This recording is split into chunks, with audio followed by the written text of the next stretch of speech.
Welcome to my world. Come on in and make yourselves at home. Welcome to my life. I know everything's gonna be all right. Welcome to my world. Oh, won't you come on in? Welcome to my life. It's known as the Tiger's Den. Greetings to all of my subscribers.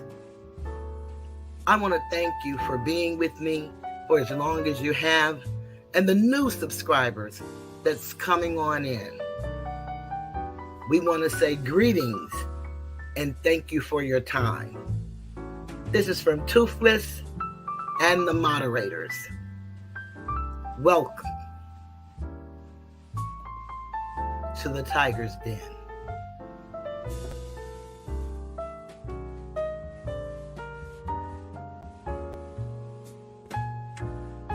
Greetings and welcome to the Tiger's Den.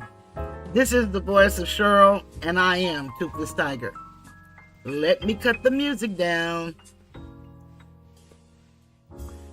Hello, everybody. I've been working on this all day, but of course I went to visit Asator today, and y'all know I can't do two things at once.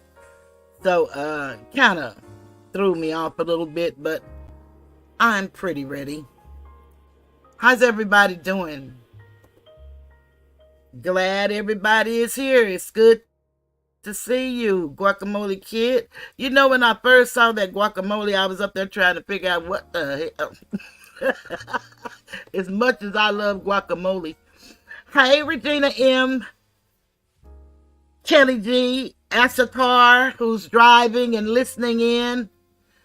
So Alicia, Guacamole Kid, Madria, Phyllis.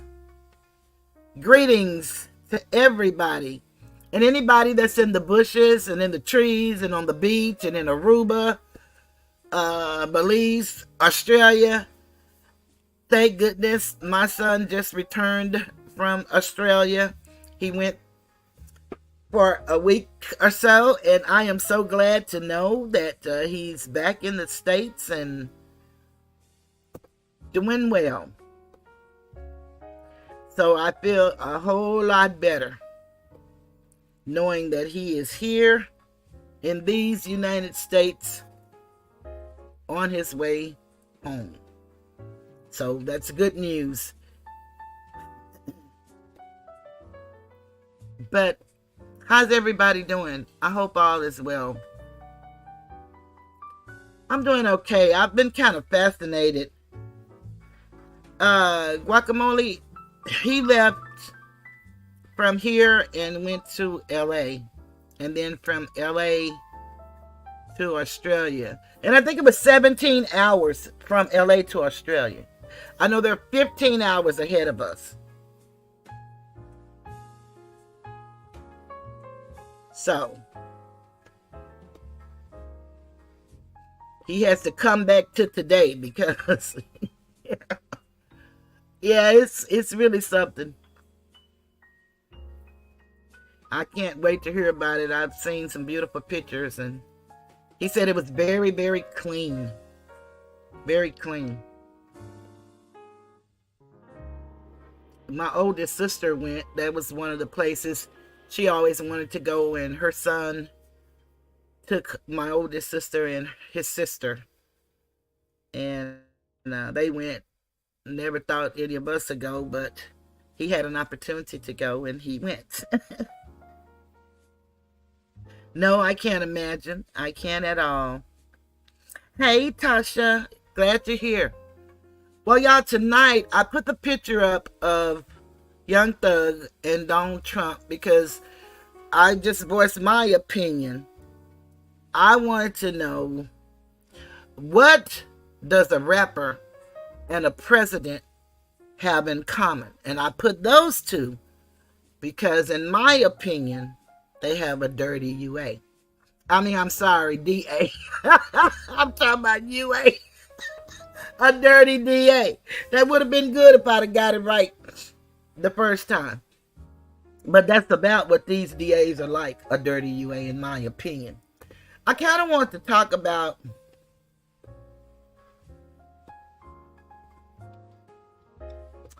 Young Thug's situation,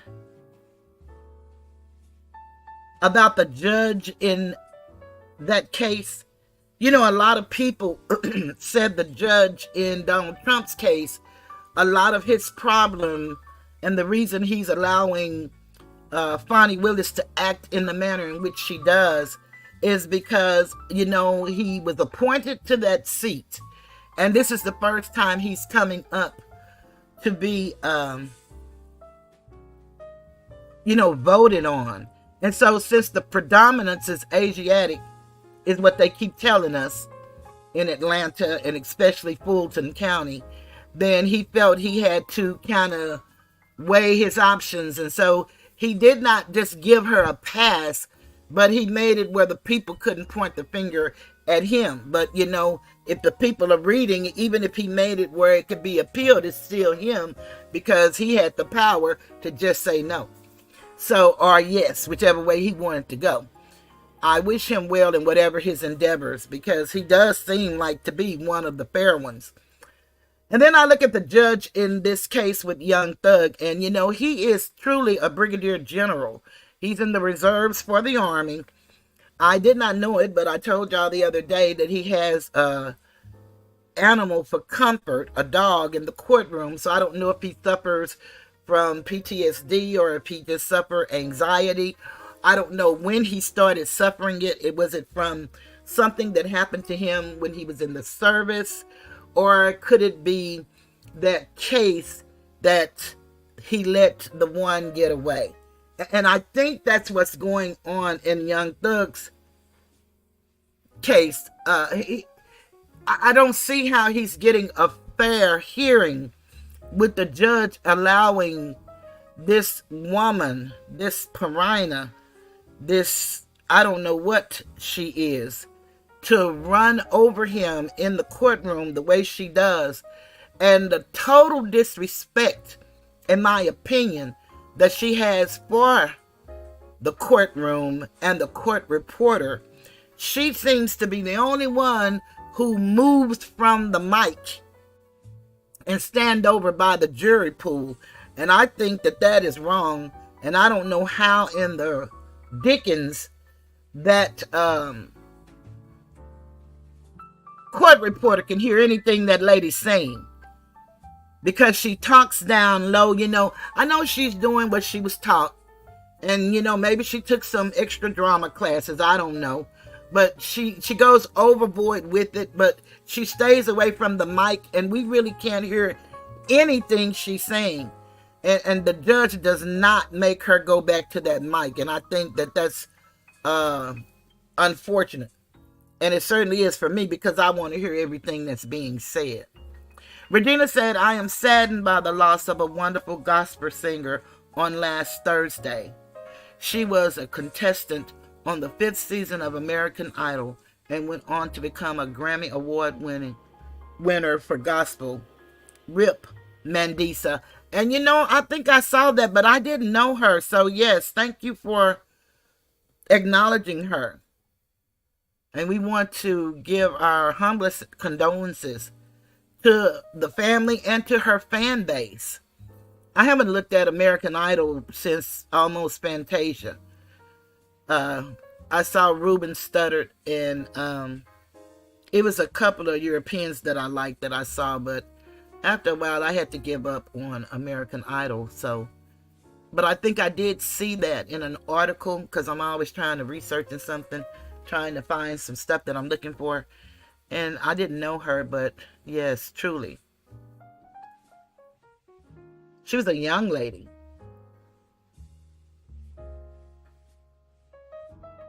And I think her father confirmed it. So, yes, our humblest condolences go out to her and her family and her fan base. Yes, but getting back to Judge Glanville. He could be a great judge. I don't know. He's the Chief Justice for all of the judges there in the courthouse. And he may mean well. But you know, they say the road to hell is paved with good intentions, and meaning well means nothing when someone's life is in your hands and you're allowing things to happen. The way this thing went down on Friday was just utterly ridiculous. They start late, they go home early, they take comfort breaks, look like every 45 minutes. It's supposed to be for 5 or 10 minutes. It turned out to be 30 or 45. Then they have to break for lunch or break for them to come together. And they say they don't want this trial to go on and on and on, but from what I'm understanding, they're projecting this trial is going to go to 2027. So now 2027, that's just, ridiculous. Number one, how are you going to keep these attorneys? How are you going to keep the jurors? Because they're not making big money to sit in here on this trial. And it took them over 8 months to pick the jury because each individual attorney had to go through, I said the word the other day, voir dire with these people. So it's really just a miscarriage of justice the way they're handling this case in an effort to bring about what they call a RICO case. And then this detective that they had on their Friday was, it's just really asinine, to be honest. The lady is acting like she knows stuff. Oh, thank you so, Alicia. That's so sweet.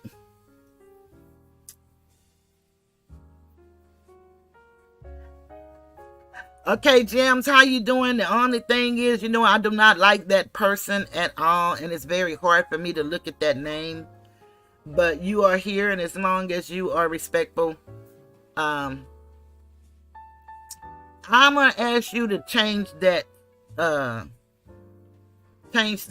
avatar, because I can't watch it, and I don't want it in my chat. It's bad aura. And I don't do bad. So get rid of that face for me. And I don't have a problem with you not being able to stay. Really, I don't. I love everybody to come in, but I want you to come in peace. And I really don't allow people to use other people's faces, and especially people that I don't like. But I don't want anybody using nobody's face. Just, be yourself or go blank when you come in here. But I'm not going to be able to watch that one. But I'm doing well, and I hope you're doing well too. But yeah, I don't like their names. Y'all probably do that other places, and that's good, and that's fine, and that's funny. But I'm 65 years old, and I don't really play kid games. And I don't like that.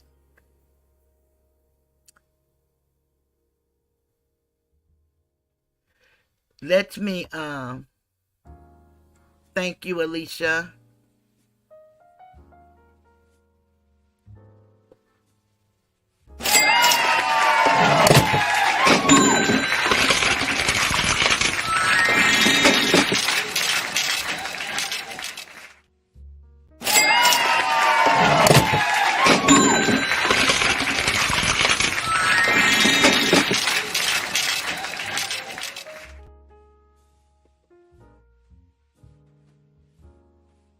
My God, Alicia, you go and zip up the back, ain't you?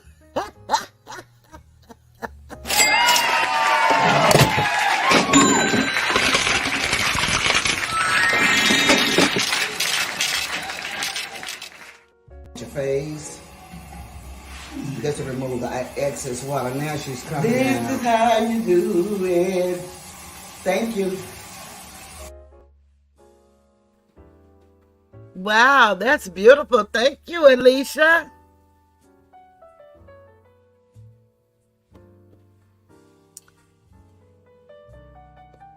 I think that a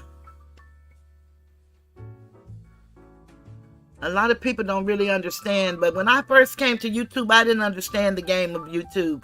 And my son tried to tell me how people do people and stuff, but I honestly did not believe any of that would happen to me because I wasn't doing what the people were doing. I just came on to talk about me and share my experience, my life, my wisdom, what I thought I know, what I know, and what I'm learning. And I wanted us to, learn and grow together. But I got bullied, harassed, and stalked.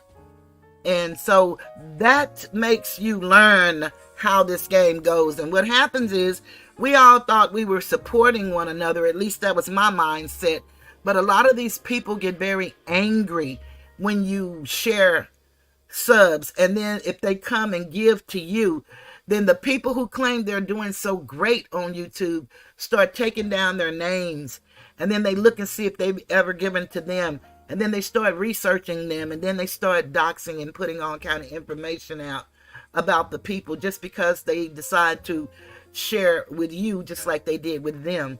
And so it's a lot of problems, and we can't really acknowledge people the way we would like to and have fun the way we would like to because of those stupid people. But one thing that they couldn't do is tell me what to do. Like I said, I'm 65 years old. Most of these people are in their 40s, and some of them are, some of them are 50 and 56 and 57 and 58 and 50 full of shit. That's what a lot of these people are.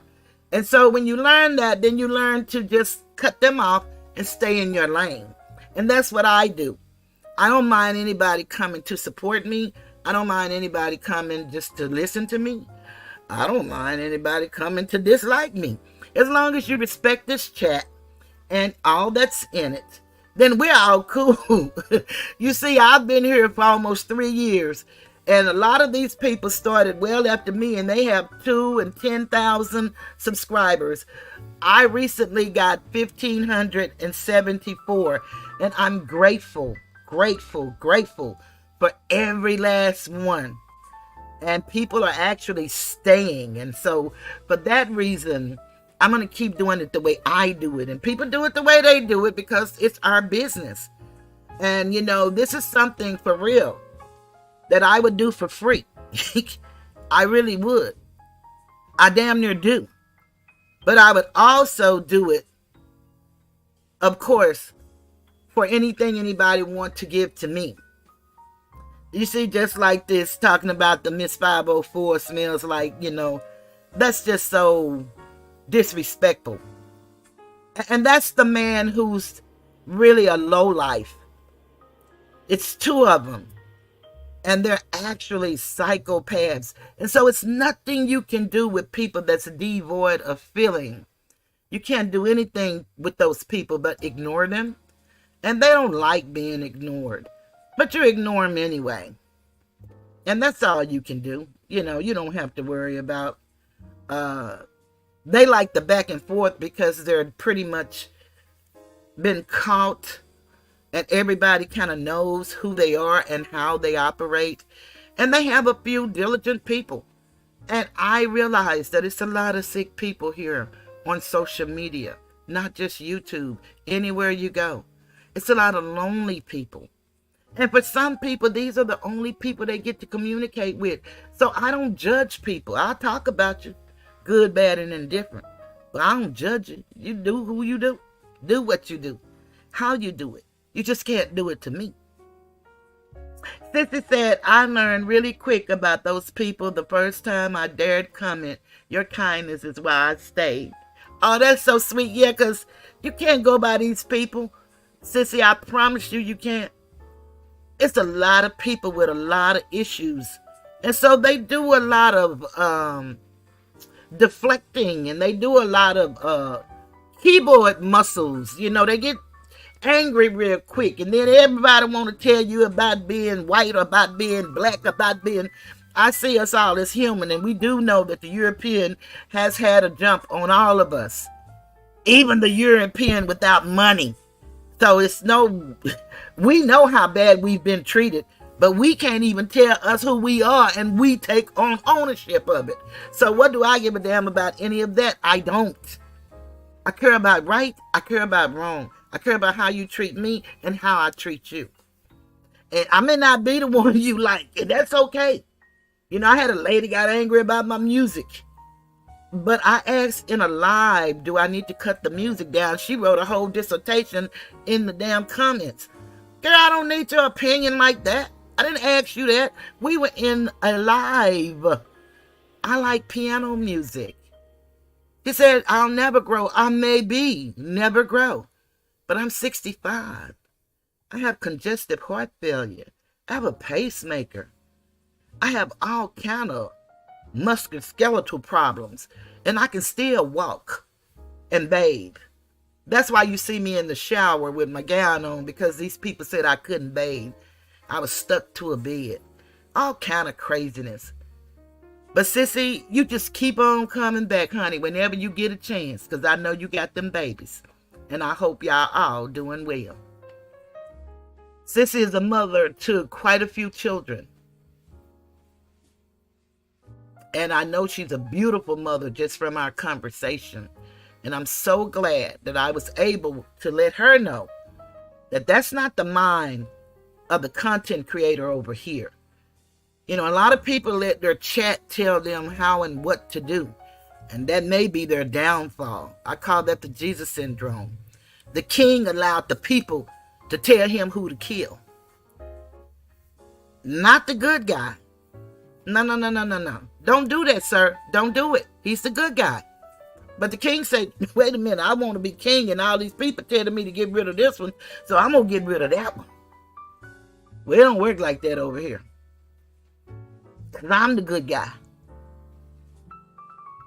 And I can get on here and talk by my damn self if I have to. I'm just grateful I haven't had to. My people will show up out of their sleep. And they work hard. They'll realize that I'm on. It doesn't matter when. They're going to pop in here. And then they're going to start dropping links. And speaking to everybody. That's what we do. We've been through a lot together. They went through it with me. And they didn't like it at all the way these people treated me. But they stayed 100% with me. And I am forever grateful. So we can't let people bully us. We're not bothering nobody. I'm just trying to tell this story. And this is one that I think everybody should know how bad this criminal injustice system is. But a lot of those guys are criminals. So, you know, they don't see it the way we see it. They want to come on here and scam people. And people really love giving them their money. They really love it, because I think a lot of people want to laugh at other people's pain. I think they want to run from their own lives. And we can't save everybody, and I don't try to. All I can do is just put what I put out, and hopefully you can use it. And if you can use it, use it. And if you can't, throw it away. It's okay. I thought Regina said something. Okay, that was that. I thought she said something else. Okay, at Gems, you are welcome here. However, due to your avatar and name choice, it is offensive to the host. Oh, I love Regina M. Your comment will be removed. Please come back with a different avatar and name for the chat. But I love that Regina M. She is hell on wheels. Trust me. And so polite with it. And that's the way we are.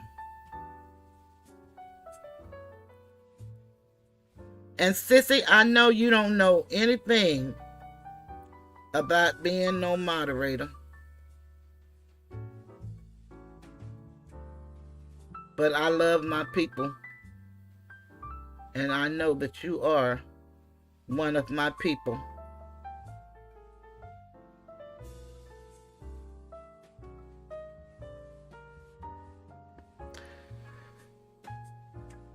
And you don't have to do anything with it. But that little blue wrench just gives you the ability, if somebody say something that you think is disrespectful or out of order, you could just block them. And you have that power.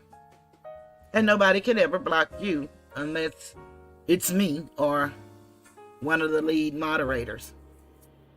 But we don't do that. We only block people that come in here disrespectful. We're really about uplifting and supporting one another in whatever way we can. I've learned we don't get too personal and too friendly with people, because I did that, and that's how those people took advantage of me. I just thought that, we were all supporting one another, but you come to find out that I was the only one giving. They were not supporting me. And it's really sad. A lot of them don't even subscribe to your channel, and you go and support them every time they're on, but they don't care. So my son always would tell me, Mama, you got to use discernment, because he knows his mother has a big heart and a big giver. He said, but you got to use discernment, and you don't know these people. And many of them, I don't. Some I've come to know, and I love them, just like I do any of my nieces and nephews. Regina said, pop, pop, pop, we are here for Toothless Tiger. Her real supporters are those that want knowledge and to open minds to different perspectives. Anything else may not like it here. Always. You heard Regina say, always your choice. So Alicia is letting you know that I do have merchandise. I don't promote it a lot, but I have t-shirts, journals, because I really like for people to write. Sometimes you can't talk to other people. Sometimes people judge you before they even know the story. And oftentimes people judge us by the way they feel, or we judge others by the way we feel. I like to kind of be inclusive. Today it might be almost a bad thing to be inclusive, since they Rico and everything. And I haven't seen Rico show up at the trials yet, but they try to connect people and make things be as if they're not. And that's a dangerous thing. But we can't allow people to stop us from loving others, helping others, encouraging others. We can't allow people to do that. One of the things that Noble Drew Ali taught us, because we as Asiatic people, and you don't want to call yourself black, you can be black, African American, whatever you want to be. But today I know who I am, and I'm not the only one. I come from a great line of ancestors, and we all do. And they've called us a lot of different nom de guerres. Those are war names, labels that they gave us. And some people say that's misinformation. That's not true. It is true information that you can research for yourself. You can even go to the Library of Congress and trace back. You don't have to believe anybody. But when you hear something that you're interested in, just go look it up for yourself. And if you don't find what they found, that's cool too. Don't adopt it. This is a choice world. You get to choose if you want to be a part of something or if you don't. If you want to believe something or if you don't. You have a choice. It's nothing I can do. Nowhere I can send you.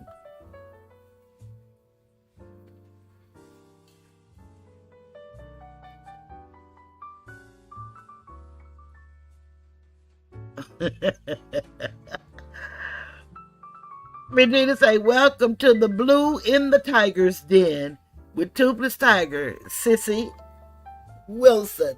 Welcome. I love that, Regina. She come up with some stuff for your ice. So now let's go back.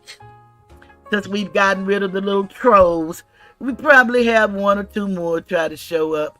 They do that because they've been into it, and Asator be putting them in their place. They're so afraid of him and his truth.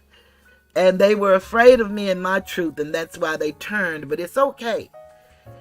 But they thought I was a little old pushover. Little bald-headed, no teeth. That's what they call me. They didn't call me little. They called me big. But I live with that. I've seen all sizes. In 65 years, I've seen it all. So I was telling y'all about the judge. Oh, that's fantastic. We got 15 likes. And it's 11 people in here. Thank you. Thank you, so Alicia, for letting us know. We appreciate that, y'all. Y'all honestly don't know, because I have such a small gathering. When we like and communicate one with another in the chat, it lets YouTube know, no matter how small, as long as the people are engaged, they will put the information out. And then people can find me. And I greatly appreciate you guys. I really do.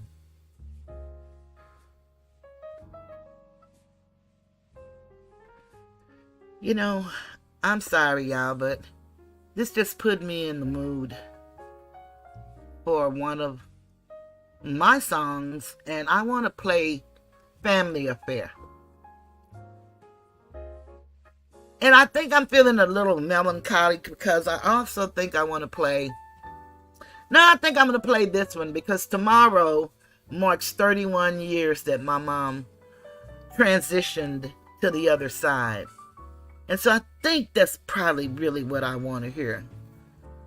And Family Affair is tugging on me as well, because people need to know that we have children, and I only have one, but people have children, and one child grew up to be something that you just love, and the other one grew up to do everything wrong, but you love them anyway. And they have to go through, and the family goes through their dynamics, and everybody has a role in the family, no matter how good or bad. And at some point in time, everybody feel like they're the black sheep, or that everybody is picking on them. That happens universally with families. And that's why I think some of these people get on here and they gravitate to certain type of people, because they are used to getting mistreated everywhere they go. So they don't feel right unless they're getting mistreated. And then they even pay for the mistreatment. And as long as it keeps them from dealing with their reality. And then they all want to tell you that this is just YouTube, as if they're not putting your life and everybody you know life on display. And that's what some of these people do. And the latest is one of the guys is threatening to go and do something on someone's mom's grave, which, you know, we've heard that before from the person that I dislike.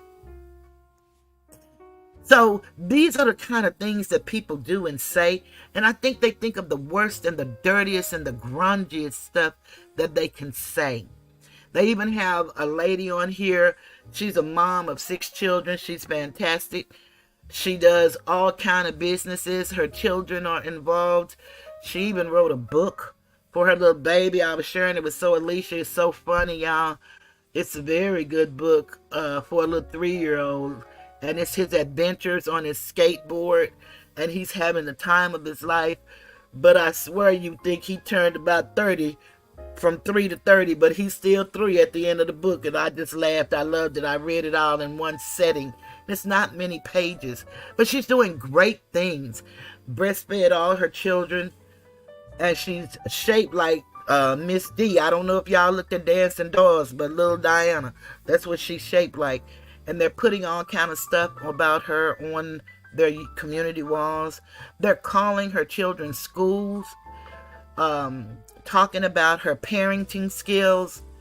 It is really ridiculous, the things that these people do. And these are people that you befriend, that say that they support you. These are not strangers, and although we don't know each other, but they're not strangers who just saw you on YouTube and decided, hey, you know what? I'm going to pick on that person. No, it's somebody that you thought and you donated to. And you may have been a moderator in their chat. And you thought that you all had a camaraderie. And honestly, you don't. You really don't. These people are horrible people. They befriend you only to get to know things about you so they can later talk about it and tell the world about it and make fun of you. So you have to know who you are and know that no weapon formed against you shall prosper. A lot of people use that scripture when they've messed up. But that scripture was there way before they ever started reading it.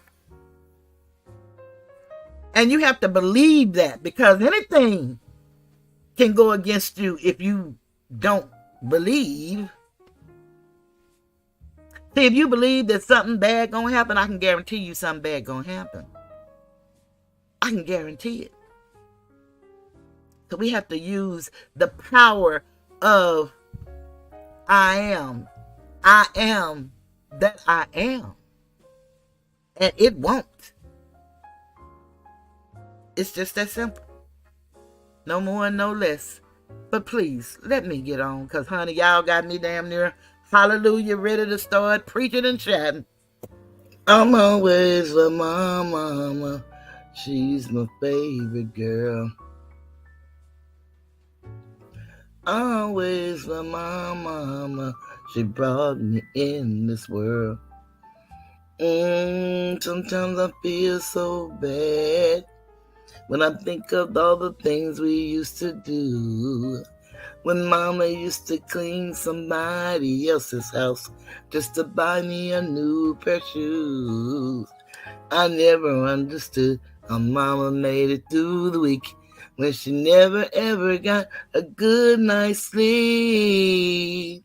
Oh, she's one of a kind. You got yours and I got mine.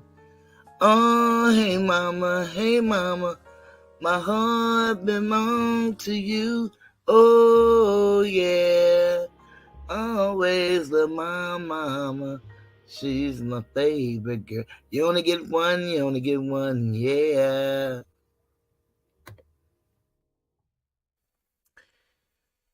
Yes, ma'am. You only get one, yeah. I always love my mama. Sweet old mama. Used to scrub the floors on her hands and knees. Used to get a little rough sometimes. Oh, mama. Yep, those were the good old days. We didn't really know how poor we really were, and we were some poor little people, but we didn't know it. Those were the days, and we all have some good memories and some bad memories, and we just hold on to the good and keep it moving. And you're so right, Regina. I'm not into the negativity. I'm not there. I don't want to be there. And you are so right.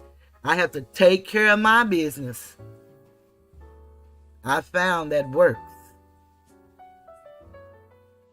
And all I can do is encourage others to do the same. If you know you didn't come here for craziness, get out of craziness and do what you do.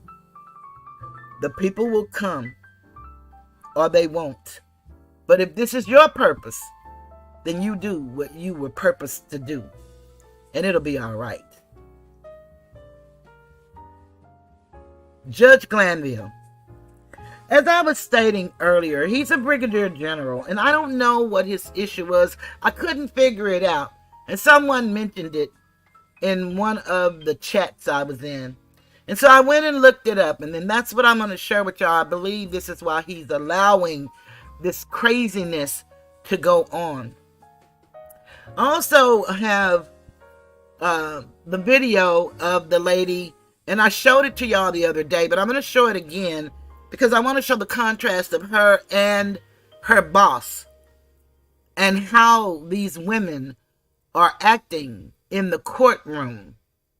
It's very hard to believe that these people passed the LSAT, let alone got into law school and actually passed the bar. It's very hard to believe just from the way they're acting.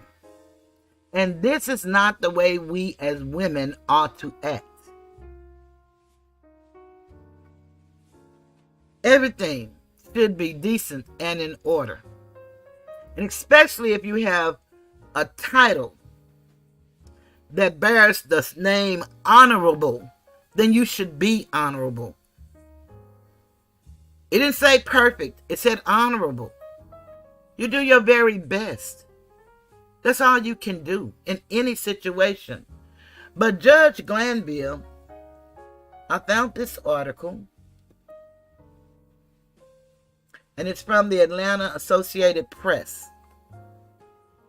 And this could be the very reason why he's allowing this woman to take over his courtroom. And if this is true, and this is just an opinion, then perhaps he should give up law, because he's failing to uphold the oath that he signed, which is to uphold the Constitution for the United States. And as I shared before, each state has their own constitution.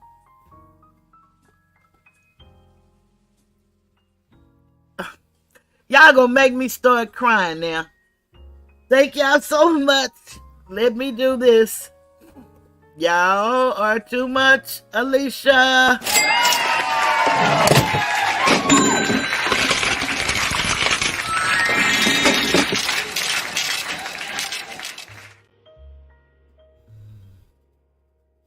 Your face. Just to remove the excess water. Now she's coming This out. is how you do it. Thank you. I love you guys very much. Thank you all so much. Y'all just don't know.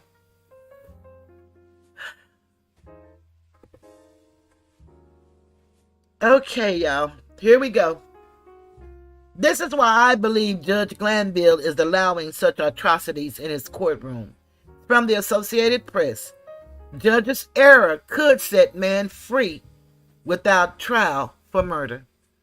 This was written by Kate Brumback, updated 6:16 p.m. CDT, February 9th, 2016. There it says.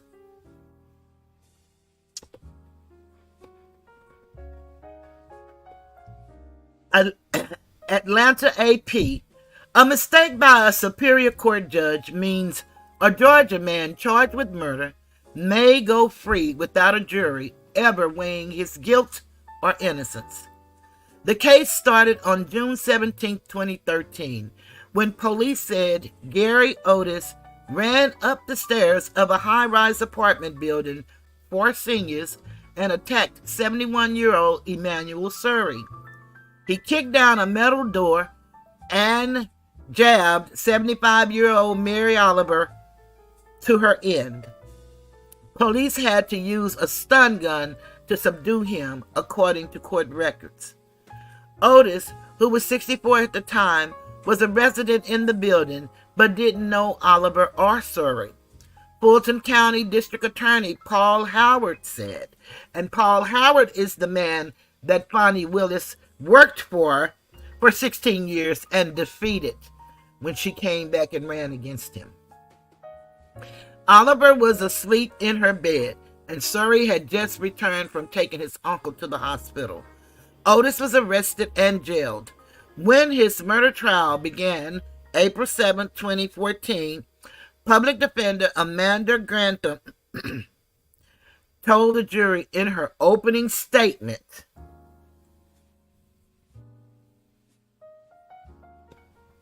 that Otis just snapped. The only possible verdict is not guilty by reason of insanity, Grantham told the jury. Prosecutors were caught off guard. They objected, saying they hadn't been notified of an insanity defense and needed more time to prepare. Grantham said she wasn't required to give them a heads up because she didn't plan to call any experts. The judge overseeing the trial, Fulton County Superior Court Judge Ural Glanville, which is the same one in Young Thug's case, said he believed the law required prior notice. He didn't want to keep jurors long enough for the trial to be rescheduled, so he declared a mistrial. He said he'd put the case back on his trial calendar in a couple of weeks. He's a very well-regarded judge, said Georgia State Law Professor Jessica Gable-Sino. He did what he thought was right at the time, given the circumstances. See, that's why they want us to prove everything, but they can go by thoughts. You cannot go by thoughts. You're in a court of law. He is the judge. Grantham didn't want a mistrial, though, and she challenged the judge's decision. She argued that a jury had been seated and the trial had begun, and retrying Otis would amount to double jeopardy, which is when a person is improperly tried twice for the same crime. The judge rejected that argument. Grantham appealed to the state Supreme Court, which on Monday said the judge had erred and reversed his ruling. The justices said a 1995 ruling makes clear that the defense doesn't need to provide notice of an insanity defense if no expert witnesses are to be called. That opinion came during the sentencing phase of a death penalty case, and Glanville interpreted it as only applying in that context. The Supreme Court disagreed. In a concurring opinion, Justice David Namias said the Superior Court rules need to be revised. It is apparent that the trial court in this case was striving to produce a fair trial, but the court erred in not abiding by our holding in the earlier case, Namias wrote. Glanville declined to comment through the court's public information office. Fulton County District Attorney Paul Howard said the High Court's ruling is beyond belief and shocking to the consciousness of justice and fair play. He said his office would request reconsideration. Oliver's daughter, Jan Jacobs, sobbed as she pleaded with the High Court to reconsider. It was a mistake on the judge's behalf. By all means, sanction the judge and give it to another judge, she said. But he should not walk free. What kind of a message does that send if we just let murderers walk free? Unfortunately, he didn't just walk free. He went through the judicial system, and they got it wrong, as they often do. If the Supreme Court declines to reconsider its unanimous ruling, Otis will likely be released in several weeks after being in jail for 3 years. The social workers in the public defender's office are working to set him up with the help he needs. Brian Grantham, the husband of Otis' trial attorney, who joined the case on appeal to help his wife, said he doesn't believe Otis will be a danger to anyone because he didn't have a violent history. I think he's a little shocked because he's been sitting in jail for 3 years and honestly probably thought he was never getting out of custody, Brian Grantham said. Now he's got a second chance at life. So, no matter how we agree or disagree, and oftentimes when things don't go the way we want them to go in the courtroom, we definitely are going to disagree. And it's not that I don't feel sad for those people, and this happened many years ago. I do. But he also have rights, and we all have those rights.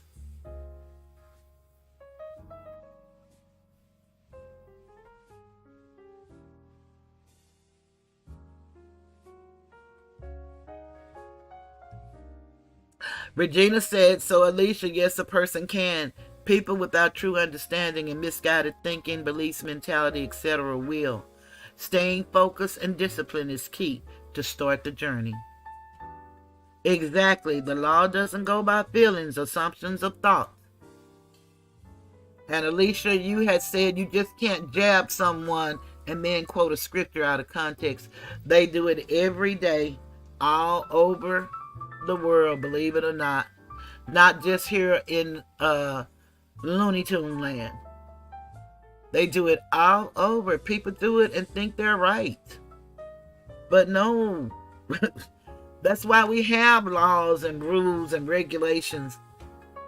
And it's unfortunate when it doesn't go our way. But, we felt that pain. A lot of times things just don't go our way. So as y'all know, all of this came with my story of plea bargains. And I'm trying to get this little joker here to act right, and it don't want to act right.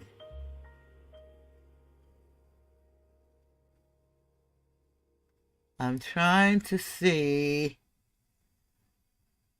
Because, see, that's where a lot of us, and if it's not you, then, you can easily just say what you would or wouldn't do. You know what I mean? If you're not the person that's facing whatever these people have to face, it's real easy to talk about what I would and wouldn't do. But a lot of that is just talk for real, because we honestly don't know what we would or wouldn't do. We really don't until we're put in that position. And then that's when the rubber meets the road. Give me a moment, because I'm looking for something. So I'll go ahead and play My Family Affair. Did you know that mental health is a family affair? It's a family affair. It's a family affair. It's a family affair. It's a family affair. Well, one child grows up to be somebody that just loves to learn, and another child grows up to be somebody you just love to burn. Mama loves the both of them. You see, it's in the blood. Both kids are good to mom. Blood thicker than the mud. It's a family affair. It's a family affair. It's a family affair. Oh, a family affair. It's a family affair. It's a family affair. Nobody wants to blow. Nobody wants to be left out. You can't leave because your heart is there. But you can't stay because you've been somewhere else. You can't cry because you look broke down, but you're crying anyway because you're all broke down. It's a family affair. It's a family affair. It's a family affair. Well, it's a family affair. Hey, hey, hey.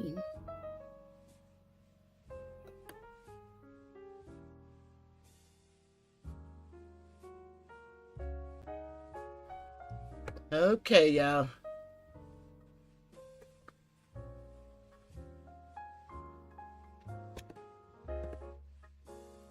I thought I had saved it somewhere else, but I didn't. So I have to go back and re-download it.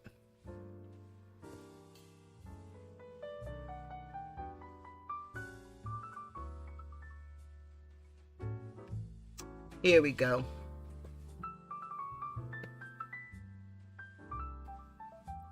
We're starting out with plea bargains.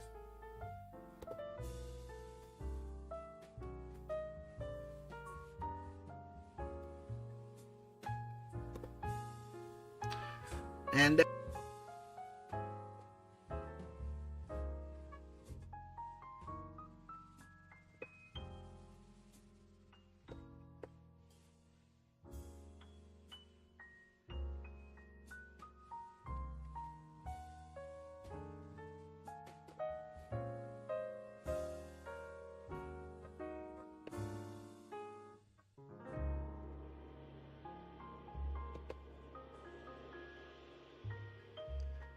I don't know where y'all are. Okay, there you are. I'm here, y'all.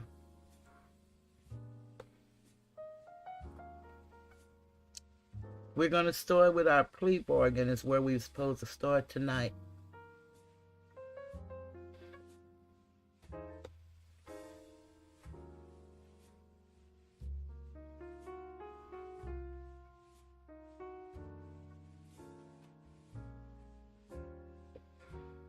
Okay, here we go.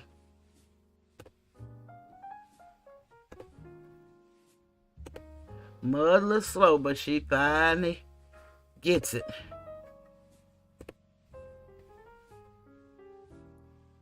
Thank y'all for y'all patience.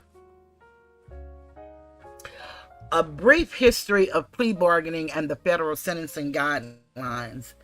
And remember, this study was done on the federal system, but it applies also to states. The plea bargaining, the sentencing guidelines are federal.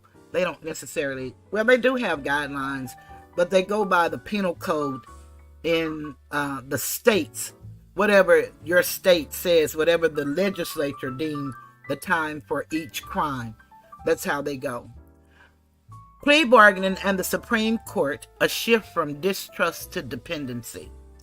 Even before the time of this country's founding, juries had traditionally served as a check on the various branches of government, allowing citizens to interpret how and when the law should be applied, and placing the real direction of society in the hands of the governed, which mean us, the people.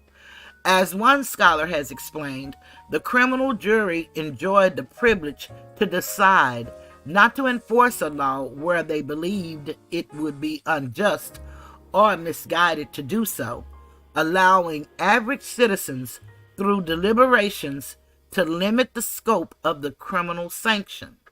Today, the critical role that juries historically played has all but disappeared, as plea bargaining has become the overwhelming norm for resolving criminal cases.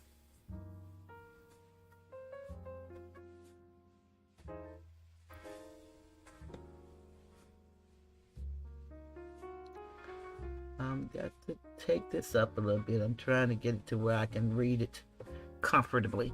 It may be difficult to calculate how much higher a post-trial sentence would need to be in order to coerce a defendant to plead guilty, but there is strong evidence that these discrepancies can compel even an innocent person to plead guilty. Numerous scholars have examined the innocence problem of plea bargaining and have estimated that anywhere from 1.6% to 27% of defendants who plead guilty may be factually innocent, even assuming only the lowest of these estimates to be accurate. Such outcomes cannot be condoned. The National Registry of Exonerations has identified 359 specific instances where defendants were later determined to be innocent of the crimes they originally pled guilty to. A few cases are particularly worthy of note.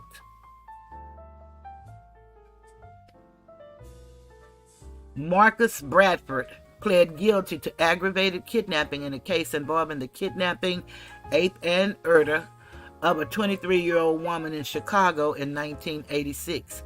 In exchange for his testimony against the co-defendant, the prosecution agreed to drop the murder and ape charges. Bradford agreed, pled guilty, and was sentenced to 12 years in prison.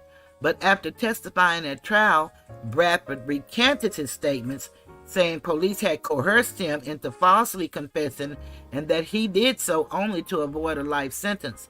DNA testing later confirmed that Bradford had not been involved in the crime. I don't know, but for some reason, it seemed like I've read these people.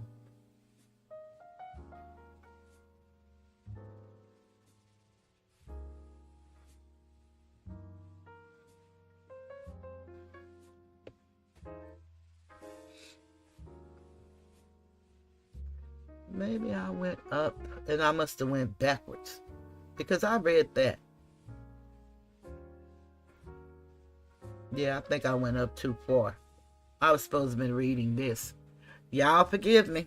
I'm here. Bargained for justice. Trading an admission of guilt for a lesser sentence is assumed to be acceptable. But not too long ago, guilty pleas secured through promise of leniency or threats of higher sentences were actually deemed to be unconstitutional. The practice of plea bargaining came into greater prominence in the early 20th century when crime was on the rise, arguably as a result of over-criminalization, and the criminal justice system was bending under its weight. Yet the practice was generally regarded by courts with deep suspicion, and the Supreme Court outright disapproved of it in a number of options.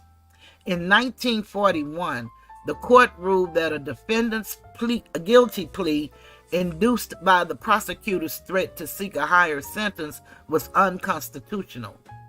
The court determined that the defendant had been deceived and coerced into pleading guilty. These sentiments were echoed in several later opinions. Most notably in the United States v. Jackson, the court held that the federal kidnapping statute imposed an impermissible burden on the exercise of a constitutional right because it called for the death penalty only for defendants convicted by a jury. According to the court, the evil in the federal statute is not that it necessarily coerces guilty pleas and jury waivers, but simply that it needlessly encourages them. The court readily acknowledged that the statute did not preclude defendants from acting voluntarily. Nevertheless, the tendency of the statute to discourage defendants from insisting on their innocence was enough to overturn it. By 1968, the Supreme Court had rejected every guilty plea induced by threats of punishment or promises of leniency that had arrived on its docket. Despite its prior distrust of plea bargaining in 1970, the Supreme Court made an astonishing about-face and ruled that it was not unconstitutional for prosecutors to offer inducements to obtain a guilty plea. Even if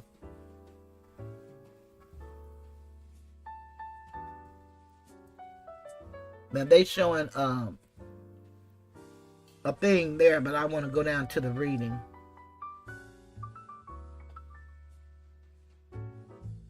Even if such inducements were in the form of threats to seek a higher sentence after trial. In Brady v. United States, the Supreme Court held that a guilty plea is not constitutionally coerced when motivated by the defendant's desire to accept the certainty or probability of a lesser penalty rather than face a higher penalty authorized by law for the crime charged. The court came to the same conclusion in Parker v. North Carolina,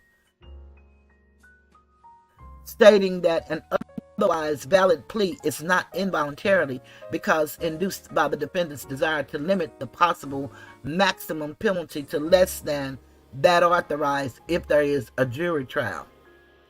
With these opinions, the Supreme Court reversed decades of skepticism and ushered in a regime of unrestrained plea bargaining. Indeed, a mere 8 years later, the court was going out of its way to defend the practice. Not even the threat of life in prison was enough to convince the court that the defendant was being unconstitutionally coerced to give up his right to a trial. Although such threats might discourage defendants from going to trial, the imposition of these difficult choices is an inevitable and permissible attribute of any legitimate system which tolerates and encourages the negotiation of pleas. The court was no longer asking whether the system should encourage the negotiation of pleas. It took this as a given. Many scholars have surmised the reason for this abrupt change of tune. Plea bargaining had become critical to maintaining an efficient criminal justice system. So they wasn't doing it for the right of the people. They were doing it for their system. My hand hit this thing and it jumped way down. So let me see where I am.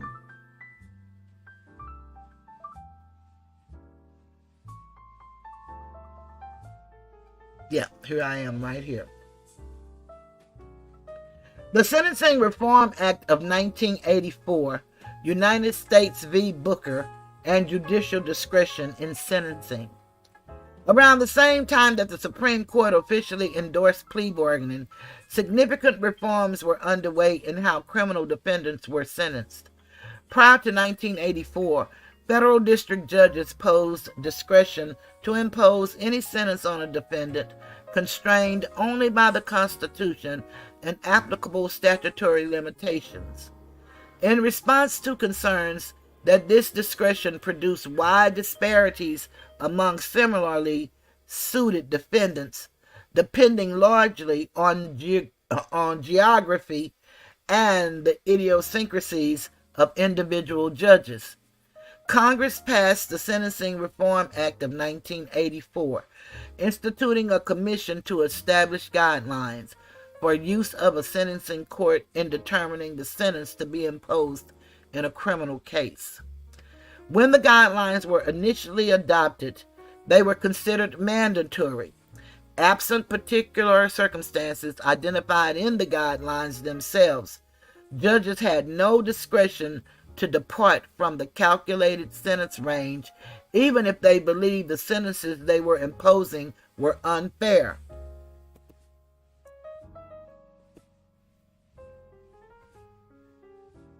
Okay, here we go again with this.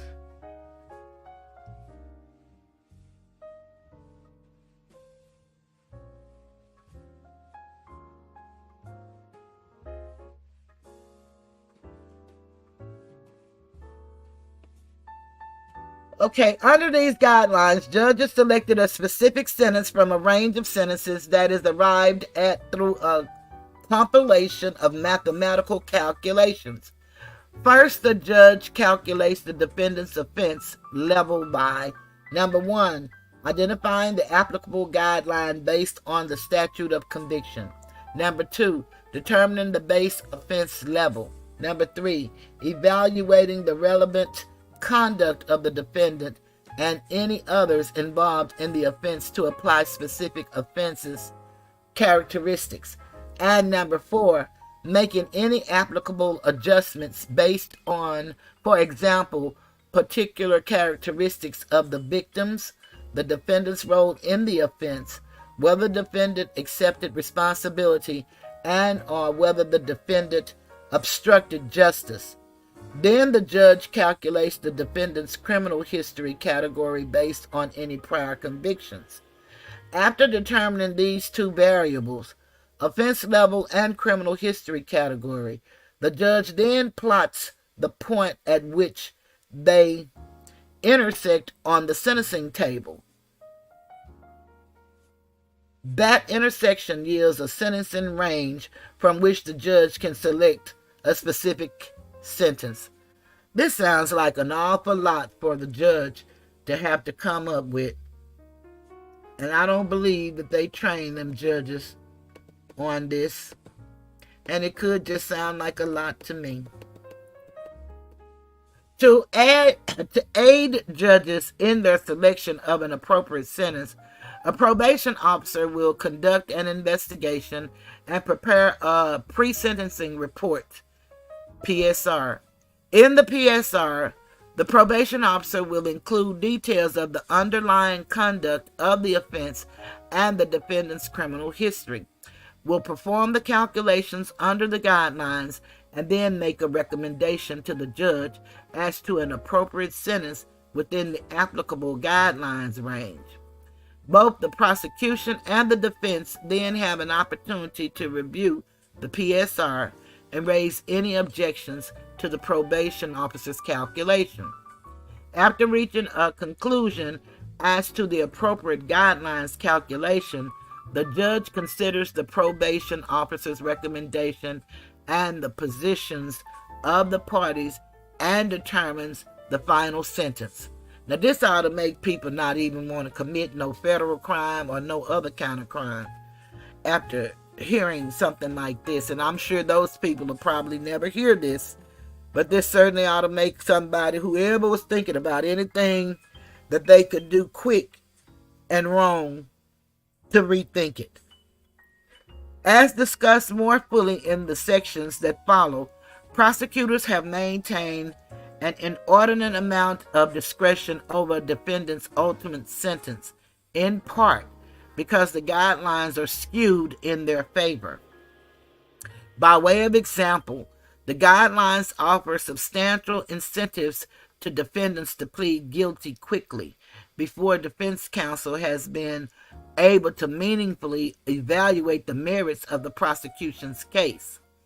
And the overly broad definition of relevant conduct allows prosecutors to introduce evidence of conduct that was not previously charged or of which the defendant was actually acquitted. No other common law in the world enables the prosecutor to seek a sentence based on criminal conduct never charged, never subject to adversary process, never vetted by a grand jury, or worse, charges for which the defendant was acquitted. So they allow them to just do whatever they want to do. In 2005, the Supreme Court finally struck down the provisions of the Sentencing Reform Act that made the guidelines mandatory. United States v. Booker is considered a landmark decision because, in theory, it returns sentencing discretion to the judiciary. However, it is widely acknowledged that the guidelines continue to have a pervasive impact on sentences because the Supreme Court has held that the guidelines are still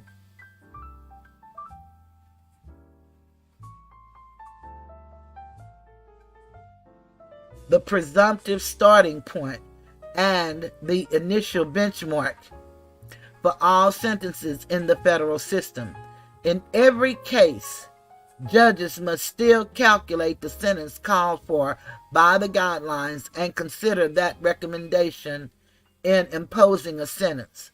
As Justice Sotomayor recently explained, in most cases, it is the range set by the guidelines, not the minimum or maximum term of imprisonment set by statute, that specifies the number of years a defendant will spend in prison. Moreover, despite wishful thinking that Booker would encourage federal judges to assume a more active role in determining sentences, data show that over 80% of sentences are still within the guidelines range. The Supreme Court recently eliminated defendants' ability to challenge the guidelines on grounds of vagueness, further entrenching their preeminence in a sentencing judge's calculations.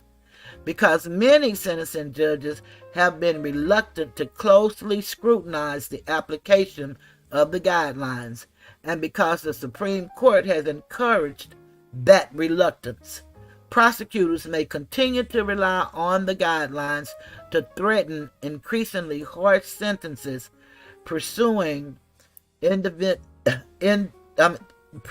defendants to plead guilty.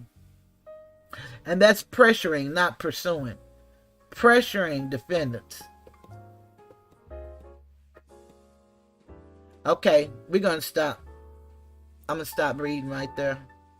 The next one we read will be the plea bargaining and coercive prosecutorial discretion. That'll be our next one. Okay. So we got that done. Now, let me stop sharing. Let me come over here and see what you guys are saying, if anything.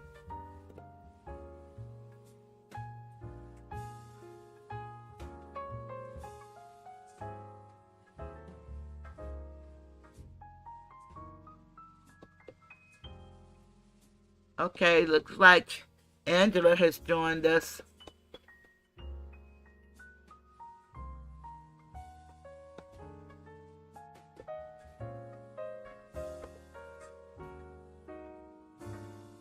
I thought I saw Angela picture in here. I don't know, this computer is not acting right.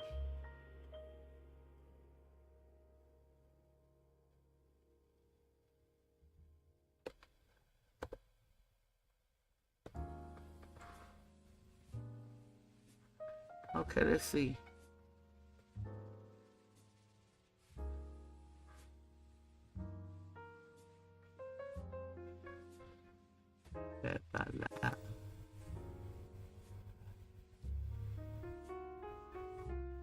Judge Glanville, that's right. They will dox you, they will use you. Come on, Tupa. Okay, we passed all of that. Okay, I did see Angela. I thought I saw you come in. Hey, Angela. Exactly. The law does not have feelings. Okay, that's where Angela came in.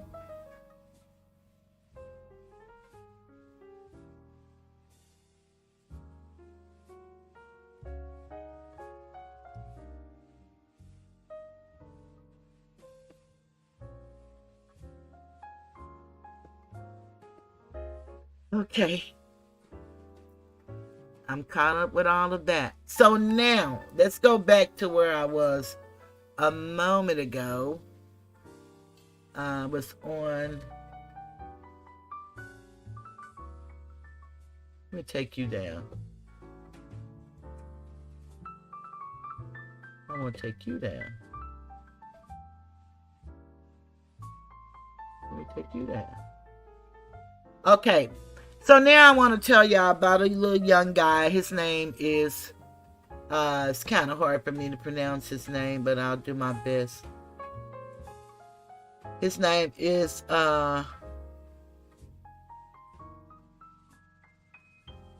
Rodalius, but they called him Little Rod. And he's a young guy. He's been in jail now for about 4 or 5 years. He was young. I think he was 19 maybe when he committed his crime. And see, the saddest part about what's happening in Young Thug's crime is a lot of these guys committed crimes. But because all of them say YSL meaning, they say it means young stoner life. They say it means young slime life. They say it's a street gang and Young Thug is the, Teflon Don, which they haven't brought Rico into the picture yet, which if you take it over in the other courtroom with Fonnie, they said because of one phone call, Donald Trump want to know, can you find me any more votes? They said that he was interfering with voting. Even though he wasn't the winner, they said, he's still interfering. So we're going to send him to prison for however long just because he made a phone call, as anybody would do if you're involved in that activity.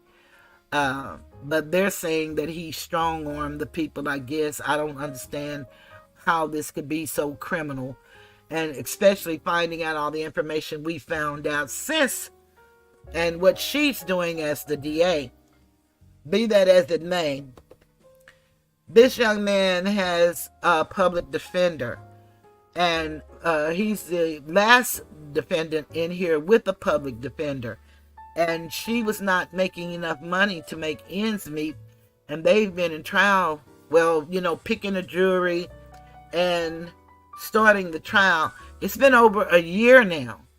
And this lady wasn't able to make it. So she actually filed to be removed from his case. So this is the article that I found. And then I also have her motion where she asked to be removed from the case. But this article here was in Atlanta NFF, ANF, Atlanta News, is something like that. I can't remember what it stands for. But News First, Atlanta News First.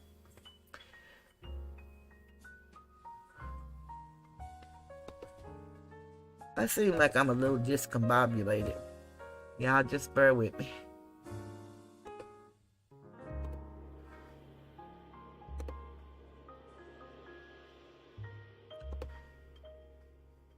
Okay. So, court-appointed attorney to stay on YSL case after request to be removed from trial.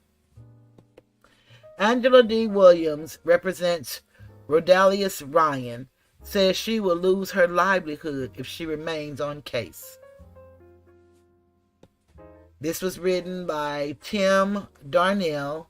This was published February 15th, 2024, updated February 16th, 2024 at 1:31 p.m. Atlanta, Georgia, Atlanta News First.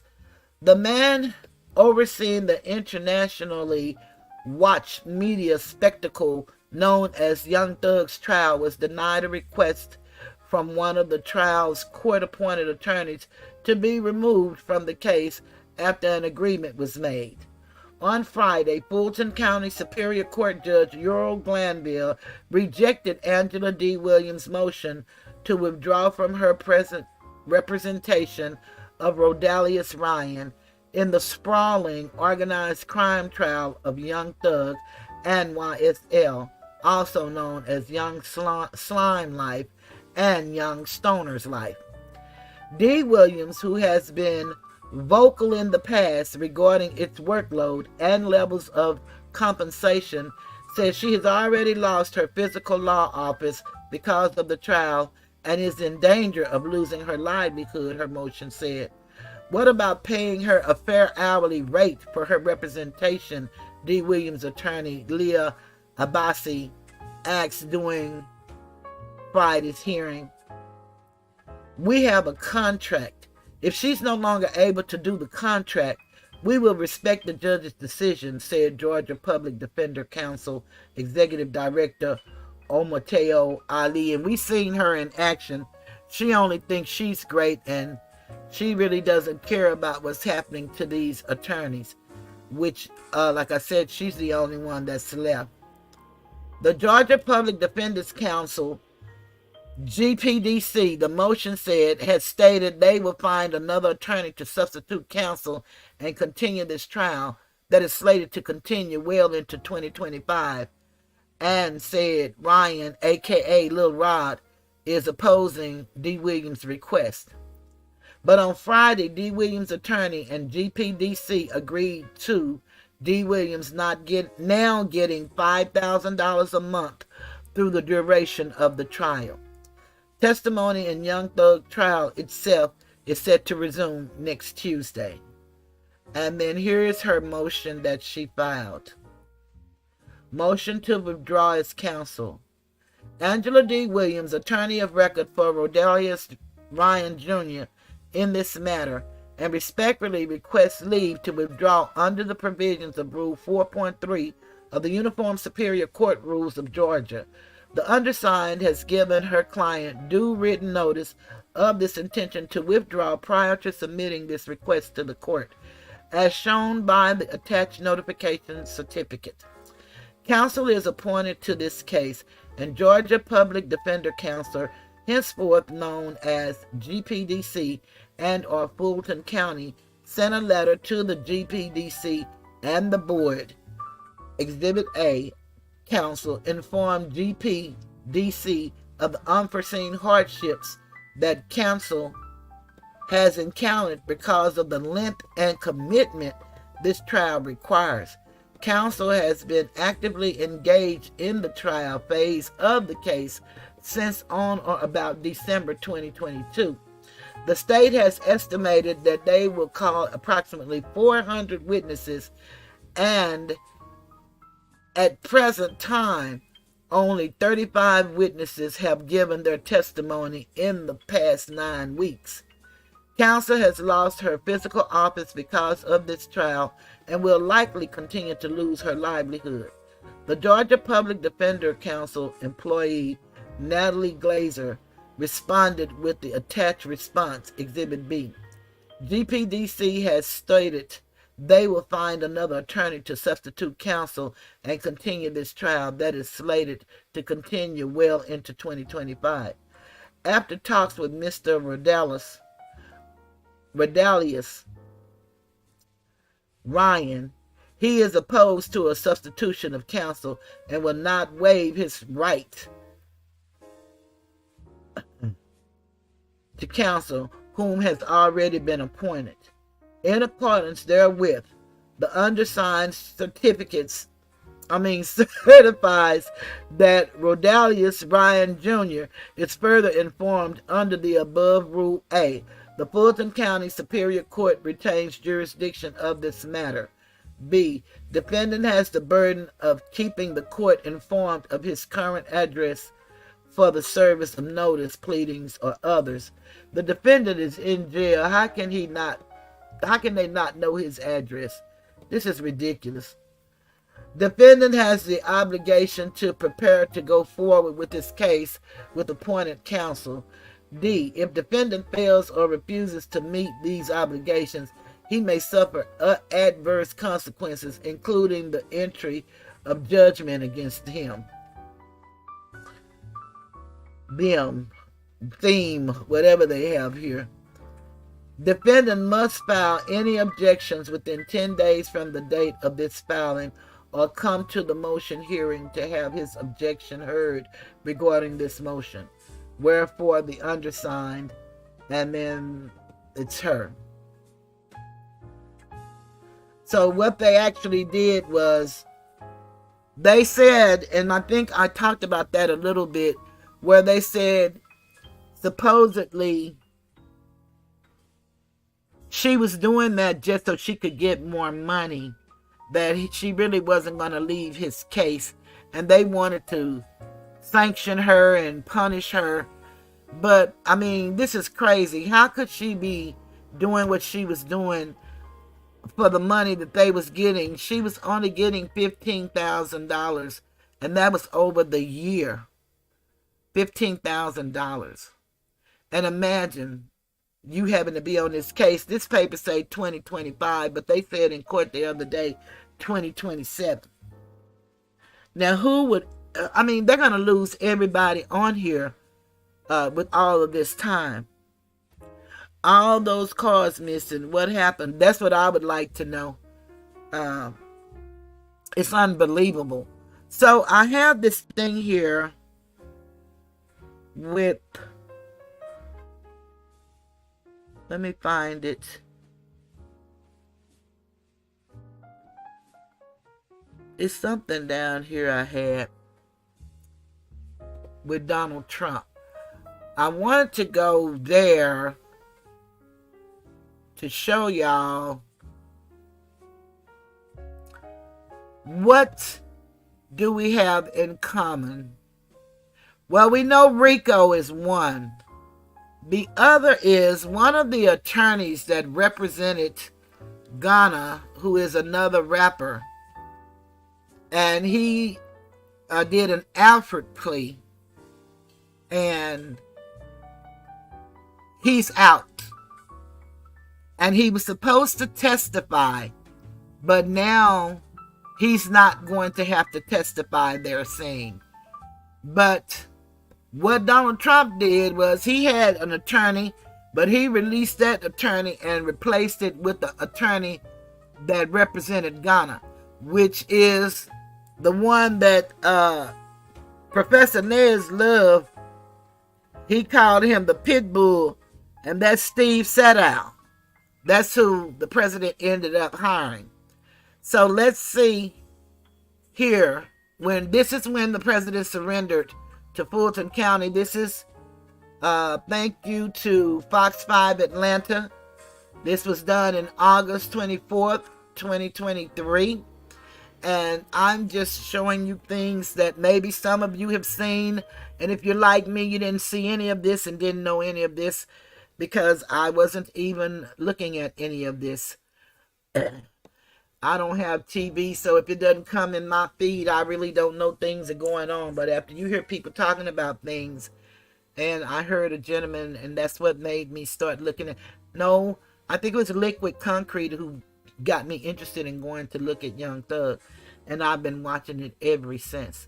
And Liquid is phenomenal. She has some very good information, and you guys should check her out. She touched some daring subjects, and she be on it. She does her research, and that's all we can do is do our due diligence and research and give y'all the best information that we can find, because it is not our thing to impugn anybody's character or whatever. We allow them to do that for themselves. We just want to report the stories and report the news, and especially if you don't have any clue of what's going on, give you a clue of what's going on. But here we go. Former President Donald Trump is expected to turn himself in to be booked at the Fulton County Jail. He's expected to fly into Hartsville-Jackson, but there is a chance his plane could land at Peachtree DeKalb Airport. And for a breakdown on what's next for him and the other defendants, we have team coverage from the Fulton County Jail. We begin with Good Day's Mark Teichner and the rundown of how today will play out for the former president. Mark? That's right, guys. You know, the former president actually posted on social media yesterday that he would be surrendering in the afternoon, but the FAA has put a flight restriction on for PDK Airport that runs from 6:45 to 9 p.m. So there's... Oh, I'm sorry, y'all. Y'all not looking at this. Dad, what am I thinking about? Hold up. Wait a minute. I told y'all I'm not out here. Give me a minute. Y'all ain't seen none of that. I don't know if y'all heard it, and it was probably echoing in y'all ear. Hold on.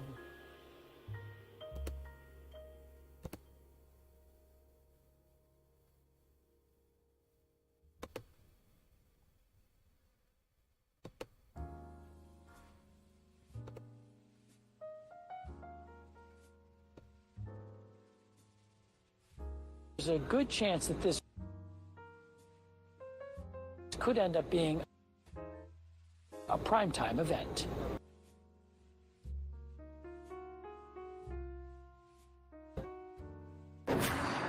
Later today, history will be made as former President Donald Trump comes to Atlanta to surrender at the Fulton County Jail. The former president faces 13 felony counts, including a racketeering RICO charge for allegedly conspiring 20 election results. Yesterday, former President Trump responded to the indictment on his social media platform, saying in all caps, nobody has ever fought for election integrity like President Donald J. Trump. For doing so, I will... There are better arrangements made. Ray Moore was a Secret Service agent for 33 years. He expects former President Trump to travel by motorcade from the airport to the jail. The former president will be processed, fingerprinted, and if he's treated like the other defendants in the case, he'll have a mugshot taken. Wherever he's moving, the hallways will be cleared of any pedestrian. There won't be any inmates. There won't be any extemporaneous employees. It'll be only the people that need to be in proximity to him. The whole process shouldn't take long. After posting a $200,000 bond, Mr. Trump could possibly be in and out of Atlanta in about 90 minutes. Security going to be, as you can imagine, extremely tight. In fact, they're going to place the entire facility jail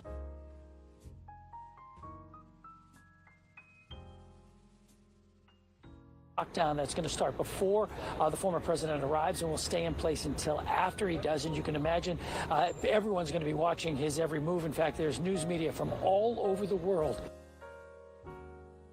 Live from the Fulton County Jail, I'm Mark Teichner for Good Day Atlanta. Yeah, huge day indeed. All right, Mark, thank you.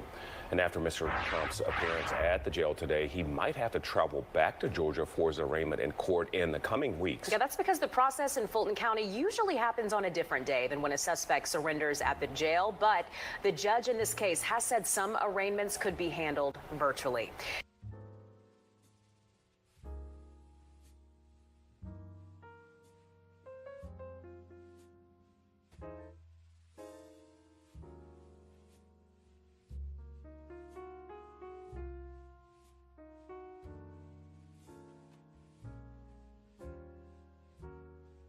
Okay, so now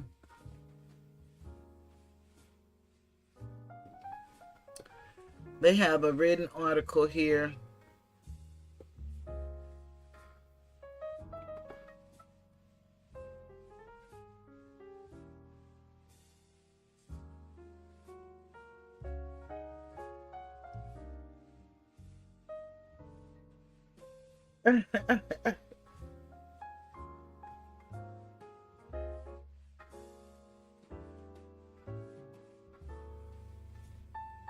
Okay, I'm sorry, y'all.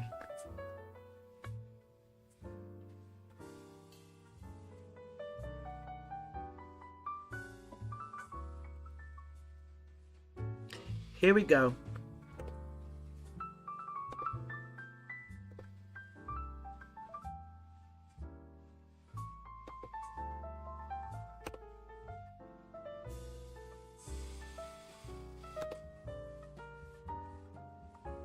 Hours before former President Donald Trump is expected to turn himself in Georgia authorities, he made a big change to his legal team in the Peach State. Trump has dropped Drew Findling, the lawyer who had led his defense with prominent Atlanta-based attorney Steve Sadow. Sadow has represented several high-profile clients during their legal troubles in Georgia, including T.I., former Georgia linebacker Adam Anderson, and Ghana, before the rapper pleaded guilty. I have been retained to represent President Trump in the Fulton County, Georgia case. The president should never have been indicted. He is innocent of all charges brought against him, Sadow said in a statement. We look forward to the case being dismissed or, if necessary, an unbiased, open-minded jury finding the president not guilty. Prosecutions intended to advance or serve the ambitions and careers of political opponents of the president have no place in our justice system. Sadow takes the place of another high-profile criminal defense attorney, Drew Findling, who had represented Trump as recently as Monday when his bond terms were negotiated. But by Thursday, Findling was no longer part of the team, according to a person with knowledge of the change who spoke on condition of anonymity because they were not authorized to discuss the matter publicly. So people that ain't even supposed to be discussing stuff publicly, I mean, everybody trying to get into something or be a part of something. And they don't want to do nothing right. It's just really sad how people do things. So now we see why we believe the judge acted the way he acted. And we see with Donald Trump how they have done him based on a telephone call. And I want to show the contrast of how Fani Willis acts and then how her little DA assistant acts. And I know we've seen these before, so if you don't want to see them, that's fine. But I like to give you a whole picture so you can get the full understanding of what's being said. Sent me very, very nice sermons that I don't think I want that one. Where is the one that I want?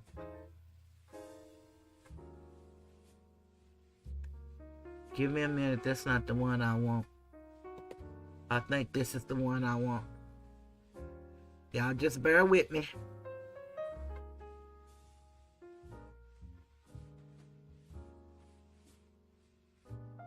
I need to send this to the other side.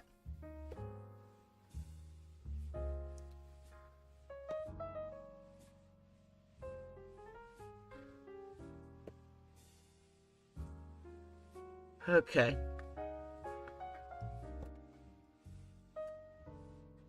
Alrighty now. Here we go.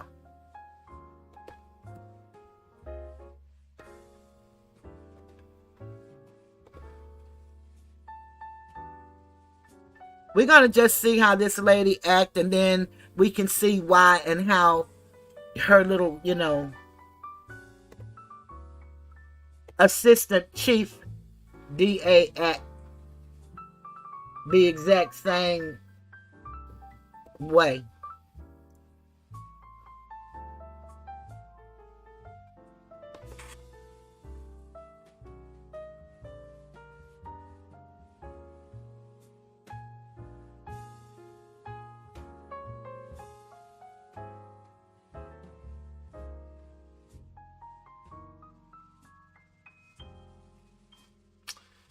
I want to do the 4-minute one first. Okay, Alicia, you're leaving us? Have a good night. Thank you so much for being with us. And thank you so much for giving.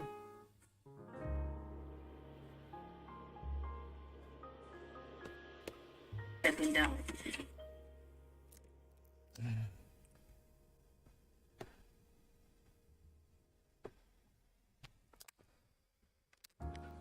Okay, this first one I'm going to show is just 4 minutes.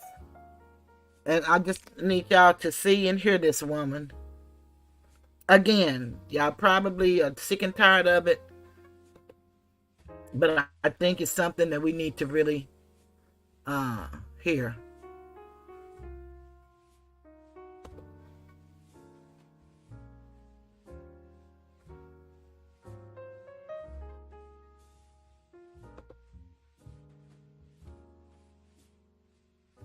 Okay. I need to pull this over some. Okay.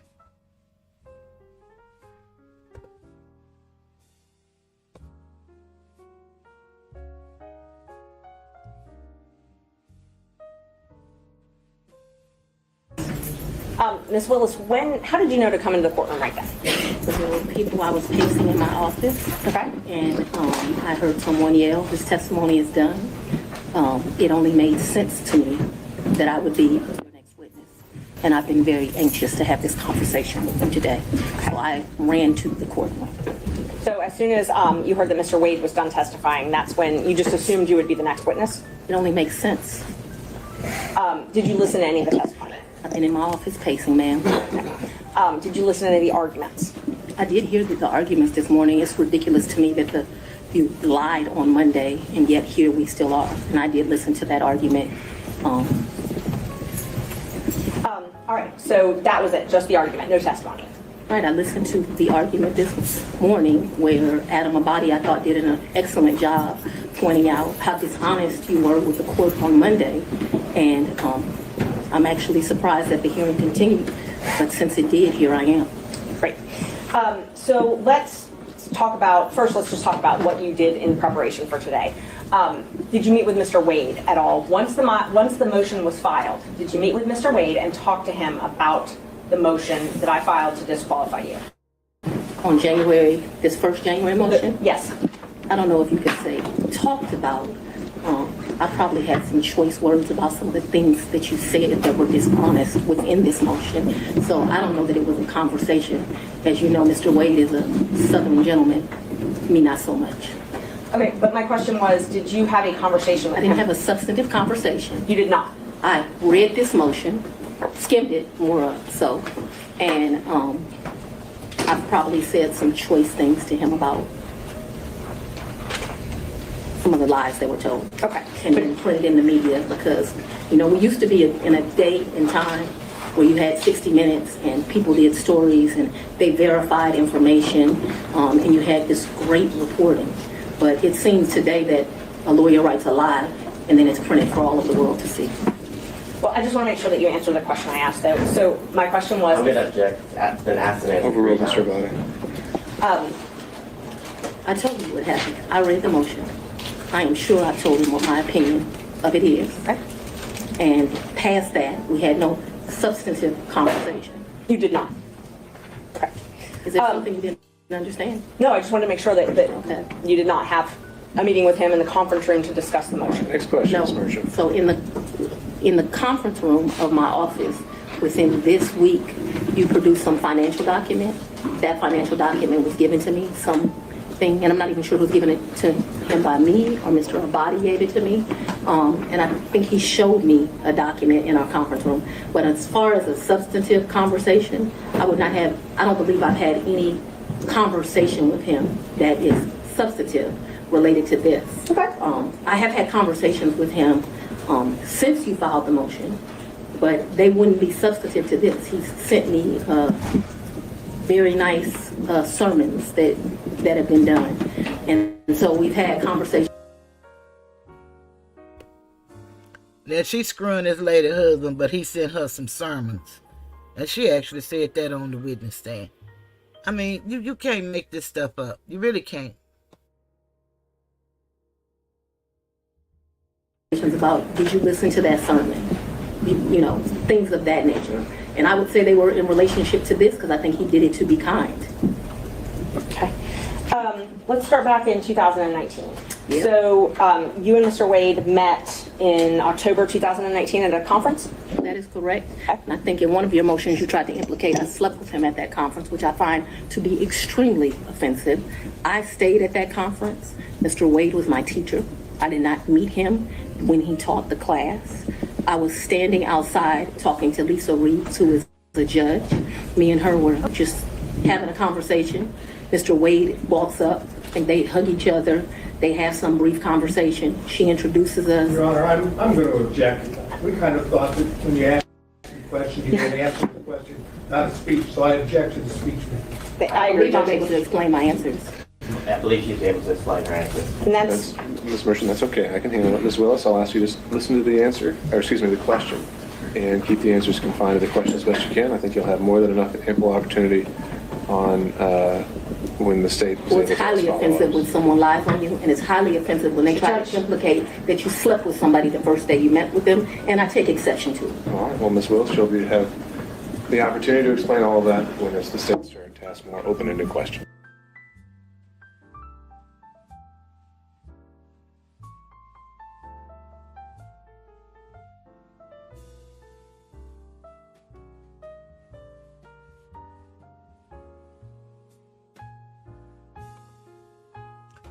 So this is how Miss Willis conducts herself on the witness stand. So it's no wonder that her chief deputy assistant district attorney acts the way she acted in the courtroom. Which I want to show a little more of little Miss Fanny Pack, as they call her, and Professor Nez call her G Money. He has some names for these people that are too funny. Regina said, "Oh my God, that woman funny," and showing all types of disrespect to the court, chewing on candy. That was her jaw she was chewing on, her tongue. Attitude and ratchet, unprofessional behavior as a district attorney. Yeah, well, she's about to get worse.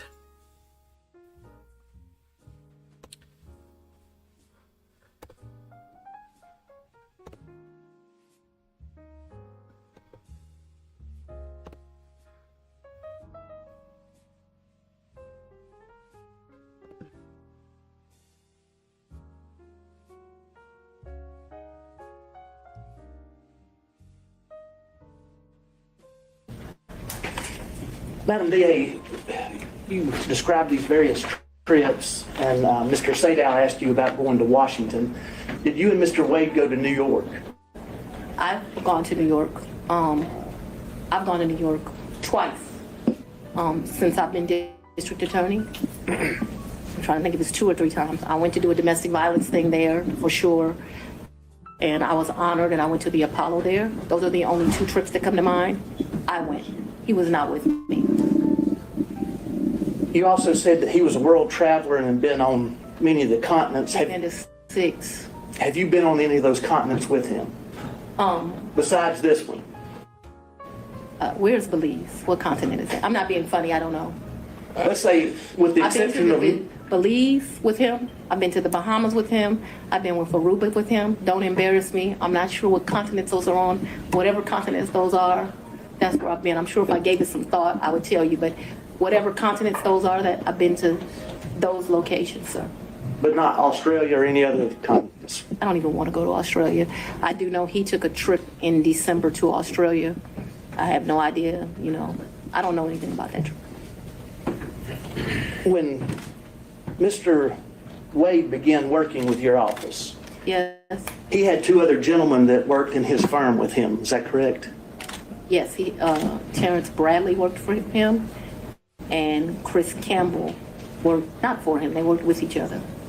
Did you understand what their partnership arrangement was? No. Did he ever make you aware of how fees were divided or anything? No. Now, since you have been district attorney, the 2 gentlemen that worked with Mr. Wade and his firm, they also had contracts with your office. Is that correct? I probably had Well, I don't know if we've covered this in Ms. Willis, but I still don't know what the relevance would be of her testimony to this. But I've had about 10 oh, I'm sorry, do you want me to answer Let's or figure not? this out. Judge, respectfully, I think based on Mr. Wade's testimony, he had an interest in those contracts. Sure. And then, but how's that been imputed to Ms. Willis? I don't know whether or not she knew she was giving him that benefit. That's what I was trying to explore. Okay. Well, maybe we can start with that question, and then if she doesn't know about it, then the ins and outs of all the contracts wouldn't be quite as relevant. Judge, to lay a foundation for that, though, Let's see where it takes us. Go ahead. The 2 gentlemen that were in Mr. Wade's office, did they have what I think has been referred to as a taint contract? So let me be clear, and I may get the names wrong. When I first became DA, the office was not properly staffed. And so I'm surprised any lawyer would take it, but I did a contract for like $60 an hour to help us out with first appearance. That lasted a few months. Okay, so I can't remember if Bradley or Campbell had that. I'm sure we can have records and I can tell you which one, but I just can't remember now. I liked their experience. Bradley had been a probation officer and a defense attorney. Campbell had been a police officer and a defense attorney. There's a reason I'm telling you this. Then that contract, like I said, it didn't last long. It was just, I was aggressively hiring. As soon as I got where I felt like I had first appearance, enough lawyers for that, I let them go. Then we had what's called a filter contract, but it was not filter for this particular case. I do have a lawyer who does the filter for this election interference case. When we're talking about filter, the contract they had that neither one of them has any longer, I now have another lawyer that does that for me. It was only for police brutality cases. It's for what I call the, so when I first got to be the DA, I had, the whole unit was called anti-corruption. It dealt with both elections and police brutality cases. I actually took a trip to Houston and visited the district attorney in Houston. They divided their work up, and I thought the way she was doing it was better than me. And so I made a civil rights unit. And so they did what we would classify as civil rights cases. Those are specifically the police brutality cases. When I first took over,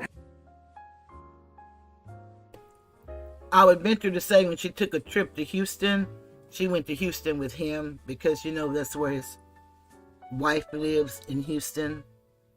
So that's just, to me, a slap in her face. We didn't know all of that information then, but it just sounds like it was purposely said she took a trip to Houston. She's arrogant.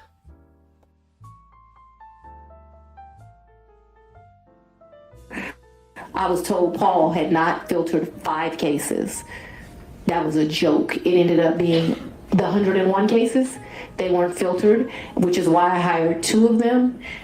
Eventually we got it down enough that it was one of them. And then Now I still have one lawyer that does it, but now I've been able to cut those cases down to like 30. Can you tell me help me understand what the purpose of the filter is? Yes, sir. So what a filter is police officers make statements in the line of duty, and you are not allowed as the prosecutor to know what those statements are if they're done in the furtherance of their employment. And in fact, if you know what those statements are, you're basically disqualified from the case. You can't have it anymore. So what our policy is, I think I pay them like a $50 flat fee. They pick the case up directly from the GBI because that's where those cases go to. And then what they are to do is to go through the entire file. So the body cam, which is important because sometimes they'll make a statement to their supervisor on body cam, in the police reports where they write things. If it would be easy if it was just some statement of the police officer, but what you find out is these statements are embedded in it. And so what your filter lawyer does is they go through it, they either redact it out electronically or they cross it out, and then once it is crossed out, then they provide it to my team, and then we're able to look at it. That was not being done appropriately when I became district attorney. I thought that it had only been, so Mr. Howard had some Chinese wall thing that I didn't think worked at all, where allegedly those cases were properly redacted. That ended up being a joke. And so the 5 cases really turned into, I'm not going to say all 101, but a vast majority. That is the work that Mr. Bradley and Mr. Campbell did for me. They did a really good job. All of those cases that we originally came with, they're done. Those cases they're not just done for Mr. Bradley and Mr. Campbell, they're done through my office. But obviously life is not stagnant. There have been new police cases. I do have a lawyer that is doing that work now. That doesn't work for me. That's same kind of deal. I have another lawyer that does filtering for this case, completely separate. So in the same private office, you had a filter contract, then you had somebody else handling first appearances and so forth, and then you had a special prosecutor. Is that correct? I'm just not. Ultimately, the answer to your question is yes, but I'm not sure that they did it at the same time. The first appearance contract was either $60 or $90. I don't know really how I convinced them to be able to take that, but I think because it was for such a short amount of time.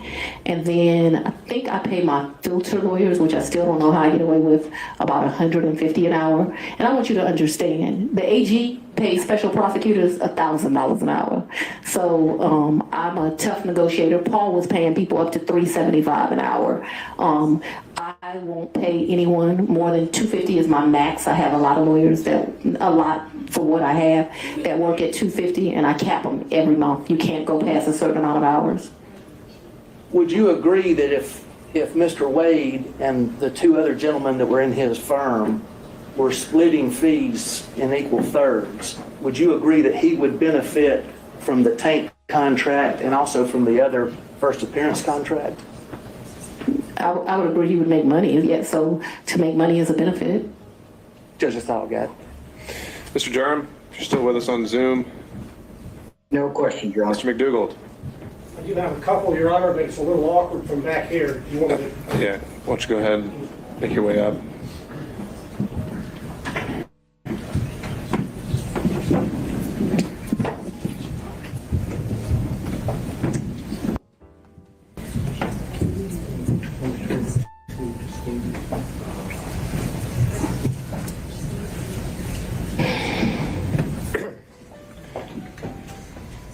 Good afternoon, Ms. Wills. How you doing? I'm very well. How are you, Mr. McDougall? I think this is our first in-person meeting, correct? Second. Second? Well, I apologize for not remembering you more clear. That's quite all right. I'm referring now to exhibit number 21. Yes, sir. Which was your financial disclosure form for 2022. Yes, sir. And it has a question which requires you to disclose any gifts or favors from a single prohibited source in the aggregate amount of $100 or more. Do you see that? I don't, but I believe you. It would be on page 2 in the middle, paragraph number 3. Yes. And what is your understanding of a prohibited source for purposes of this form? I believe there's some classification of somebody you like don't have a personal relationship with that gives you $100. All right, if you look under there at subparagraph 2, Romanet 2, it defines it as someone that you know or should know is seeking to do or is doing business with the county, correct? Yes, but yes. That includes Mr. Wade as of the date you filled out this form, correct? Yes, but he never gave me a gift of $100 or more. The only thing that I would say maybe went over that, but I don't think it ever did, is if we went to dinner and my meal was $100, but I don't think I've ever eaten $100 worth of food at a restaurant, because I would not pay him back if we went to lunch or went to dinner. But trips I paid him back for, I never thought about the money until y'all brought it up, and I would be less than honest that says I was giving him the money back because I was the district attorney. I didn't take gifts from him for a lot of personal reasons. Anyway, I did not take gifts from him. And so your reason for not disclosing any gifts from Mr. Wade on exhibit number 21 is that the aggregate amount on a net basis was less than $100 in the year 2022. Is that correct? I did not accept a gift of him of more than $100 in 2022. The one exception to that, because I want us to be clear, is we probably went out to eat multiple times in the year. If you're considering eating a meal, because we went out multiple times, that probably went to the level of more than $100. But if we're doing tit for tat like that, I probably paid for as many meals as he paid for. And so I did not receive any gifts from him. The question on the form, I understand the question. Aggregate in excess of $100, and your testimony is that you did not receive in the aggregate more than $100. All right, Mr. McDougal, you can sit down now. I don't believe she answered that question, Your Honor. She answered as to specific individual gifts. And you're not listening to my answer either, so we're done. Very well. Okay. Mr. Rice. No further questions. Mr. Gillen.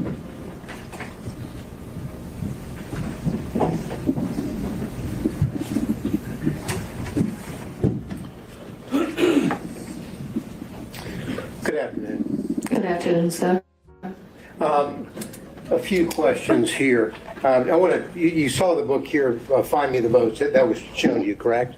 Yes, sir. Your Honor, I would like to just tender this as an exhibit, number 22. Is that your copy? It is. All right. What exhibit is that going to be? 22. All right. I'm making the is that evidentiary contribution here to this.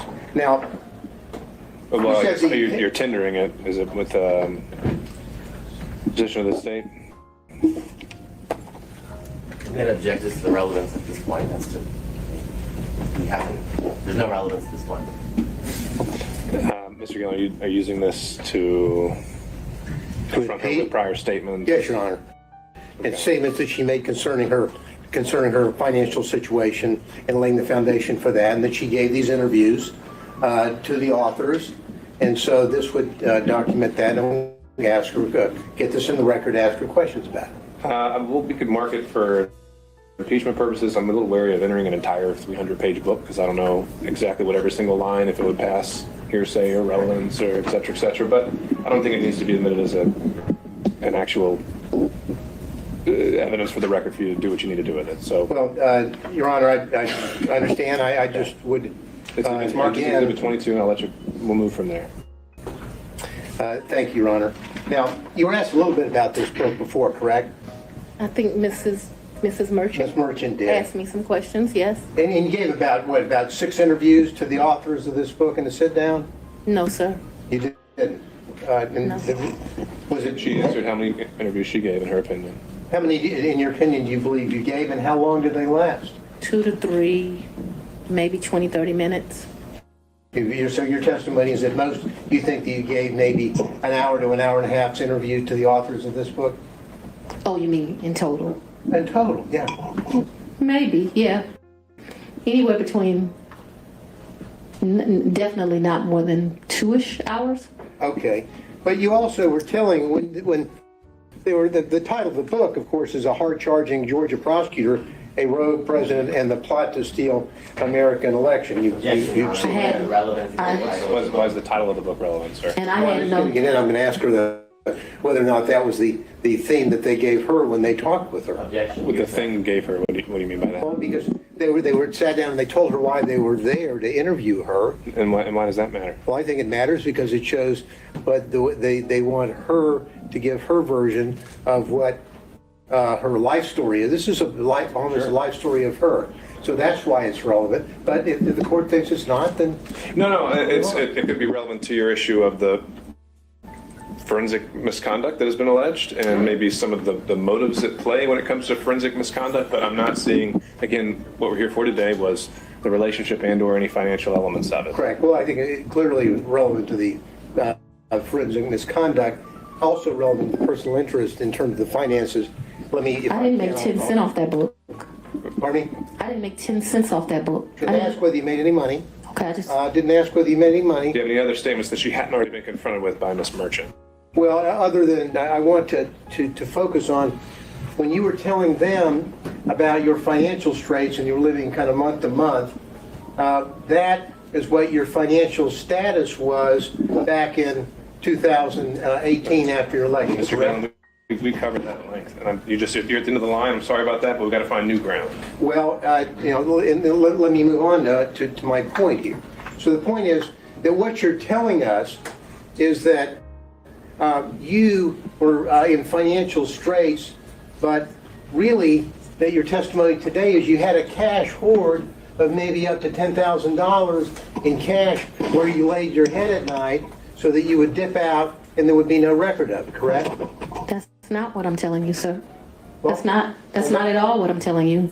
What I'm telling you is that throughout the course of my life, I have always kept cash in my house.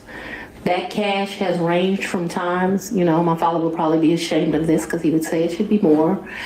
But that cash at times has ranged from $500 to maybe $9,000, and he would be like, that is not what I told you to do. I've always had that amount of money. What I've told you is that when I travel, you do better negotiating when you travel. If you have cash, you go to get the cab. They say, oh, we're going to charge you $300 for the day. Well, I got American cash. Will you take it for $150? And so it's my practice to take money when I travel. We're not talking about a whole lot of money. We're going to the Bahamas. $1,500 in cash is in my pocket, or at the most $2,500. Belize was actually probably the most money I've ever taken. And it was taken because it was a big deal. My 50th birthday sucked. His 50th birthday, it sucked. It was terrible. No. Your Honor, and I'd so like to back to some questions here. I'm trying to answer rather it. than narrative. I think it would help if we. So let's move to the specific yes or no's here. Have you told us today that you would keep a cash hoard in your residence up to about $9,000? Yes or no? And throughout the course of my adult life. And so let's even be more specific than that. Probably from the time... Your Honor, I'm only asking for yes or no rather than speak. And we have already covered this, so I But yeah, can get to that point. I know you're laying the foundation, but it's already been laid. So Yes. The filibuster is here. I'm trying to move through the filibuster. Yeah, but we're not talking about a lot of... And so it could be $2,000, it could be $1,500, it could be $7,500. It just depends on what you're doing at that time. What I'm telling you is when I traveled, I took cash. I find that when you travel, especially to foreign countries, the American dollar does well, and it's good to have cash. You can negotiate with the taxi driver, with the jet skis, and it's not a lot of money we're talking about. Your Honor, okay, I understand as well. So let's get to a question, Mr. Gill. And so you have cash in your house, but you had a lien, a tax lien on your property, is that right? I don't believe I had a tax lien on my property. You didn't have a tax lien on your property? You got to talk about it, Mr. Hunt. Okay, we already covered that, Mr. Gillen? I need new ground here. I'm asking the question, I'm trying to figure out how someone can have a tax lien. Then ask that question. But not use the money that they allegedly said they have? Well, I think Ms. Merchant asked that exact same question. She said she didn't use the money to pay her taxes. So what's your question? It's new. So I was going to build on that to say. No more billing. It's already built. All right. It's the same way you pay a bill. So just put the top on it if you need to, okay? It's the same way you owe a bill and go shopping. Well, now, have you ever used, did you say earlier that you used Cash App?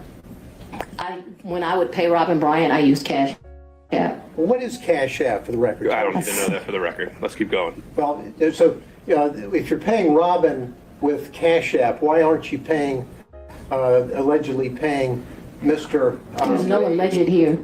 Why aren't you paying allegedly Mr. Wade with Cash App? I don't think Mr. Wade does Cash App. Did you ask him? I think he's told me he doesn't do Cash App. Okay, so that's the reason why you didn't use Cash App. He's sitting next to me. I hand him the money. Because there would be a record in Cash App of your making payments, correct? Yes, but I didn't think that I was making a record in a personal relationship. Because when you're filing your, and I know that I'm going to move into this financial statement here. You were asked just a second ago about your non-disclosure form, or your disclosure form of an Exhibit 21, where we agree that Mr. Wade is a prohibited source, correct? What I agree to is, I don't believe he's giving me gifts. You would like to classify these trips as gifts, but I've always paid my fair share on these trips, so I did not look at them as gifts. I don't think that what this is disclosing, and they can tell me if they mean something different, I don't think it means that if you go to dinner with somebody over the course of a year and it gets to 100, you're supposed to report it. If my understanding of that is wrong, I've probably been to lunches with a couple of people that over the course of a year they paid, I paid. Prohibited source means. We already went over this, Mr. Gillen. Mr. McDougall. Well, Your Honor, I have to lay the foundation here before I can follow up with my next question. I don't know why you can't. You have to. Well, it's already, okay, the questions have been made. Then your 2022 disclosure form did not list any of the thousands and thousands of dollars that Mr. Wade paid for on trips that you were on. Objection. Isn't that correct? That's because Mr. Wade was paid that money back, or he was paid due to the fact that I bought the plane ticket or I paid for the hotel. There were never money that he gave me. But that wasn't the nature of our relationship. You know, there's so many men, and Mr. Wade is one of them, where the nature of the relationship is they're just paying a woman. The nature of our relationship is companionship and friendship. Despite the way people would like to paint certain women, it's just not true. Final question. And not a single solitary documentary piece of evidence showing that you have withdrawn the cash to pay back. That's not accurate. Thank you. Okay, Mr. McCullough, on behalf of Mr. Floyd. All right, and Mr. Cromwell on behalf of Ms. Latham. Great thing about becoming last is I had one question, Ms. Willis. Can you hear me? Yes, sir. In the time period between February of 2021 and January of 2022, while you were staying at the Yurdi condo, did your father ever come and visit you during that time period at the Yurdi condo? He did not. That's all I have. Thank you, Your Honor. All right, Ms. Cross, I would imagine you have a number of topics to cover with Ms. Willis that'll take more than 10 to 15 minutes. I do. Okay, then I think we've reached a stopping point for today. And so, Ms. Willis, I'd ask you to step down now, and I'd also remind you that you're not to discuss your testimony or that back here, and we'll begin again at 9 a.m. 9 a.m. We'll do 9 a.m. this time tomorrow. Before we recess for today, I want to check in on logistics, and I'll ask Ms. Merchant. Once the testimony of Ms. Willis has concluded, how many other witnesses do you anticipate calling? And then we subpoena Delta records that states rejected. We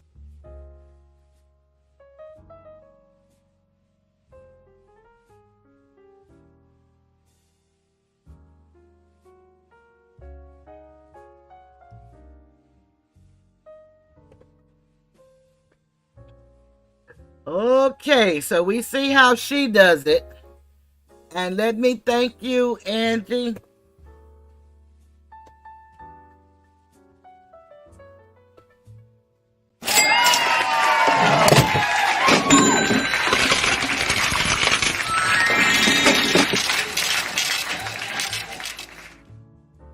Your face. Just to remove the excess water. Now she's coming This out. is how you do it. Thank you. And Angie, I believe your song is so apropos. Everything she said about Nathan was so sweet and so kind, and he was being kind and generous, and I think he did that because of what you've done to us, Miss Merchant. You did it. Not we did it. You did it. So, here we go, y'all. I gotta play Angie's song.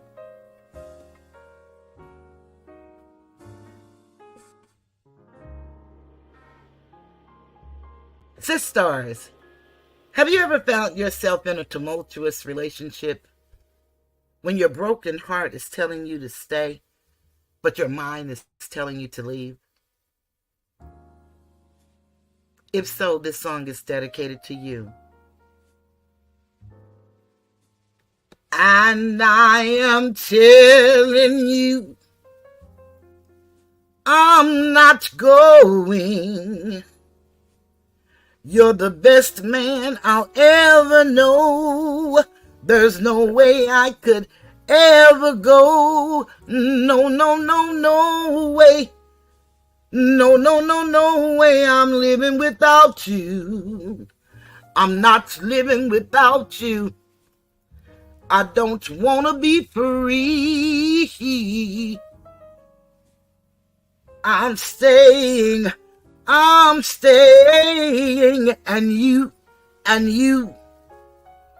you're gonna love me. Oh, love me. You're gonna love me.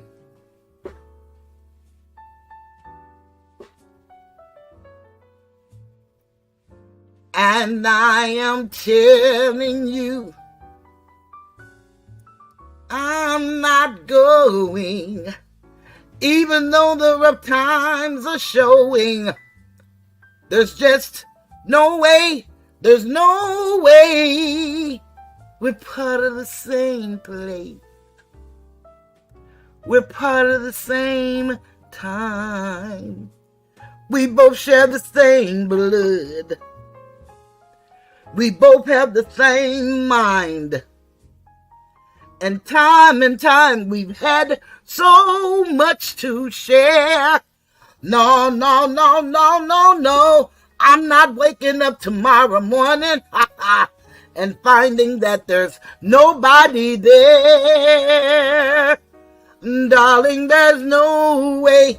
No, no, no, no way I'm living without you. I'm not living without you. You see, there's just no way. There's no way. Tear down the mountains, yell, scream, and shout. You can say what you want. I'm not walking out. Stop all the rivers, push, strike, and kill. I'm not gonna leave you. There's no way I will. And I am telling you, I'm not going. You're the best man I'll ever know. There's no way I can ever go. No, no, no, no way. No, no, no, no way I'm living without you. I'm not living without you. Not living without you. I don't want to be free. I'm staying, and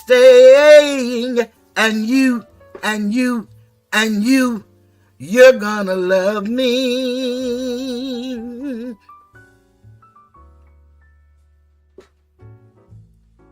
You're gonna love me, yes you are. Ooh, ooh, love me. Ooh, ooh, ooh, love me. Love me. Love me. Love me. You're gonna love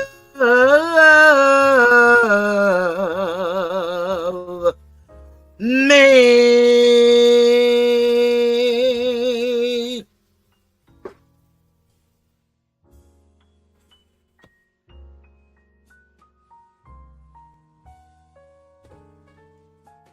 Well, I believe that's what old Fonnie told old Wade, but I don't think he heard her and don't care.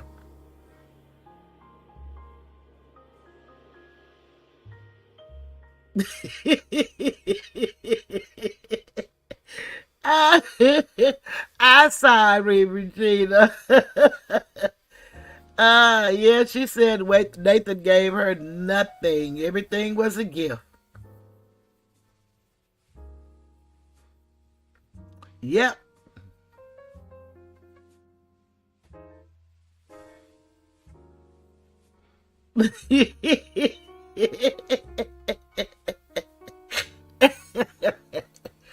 Not the whiz.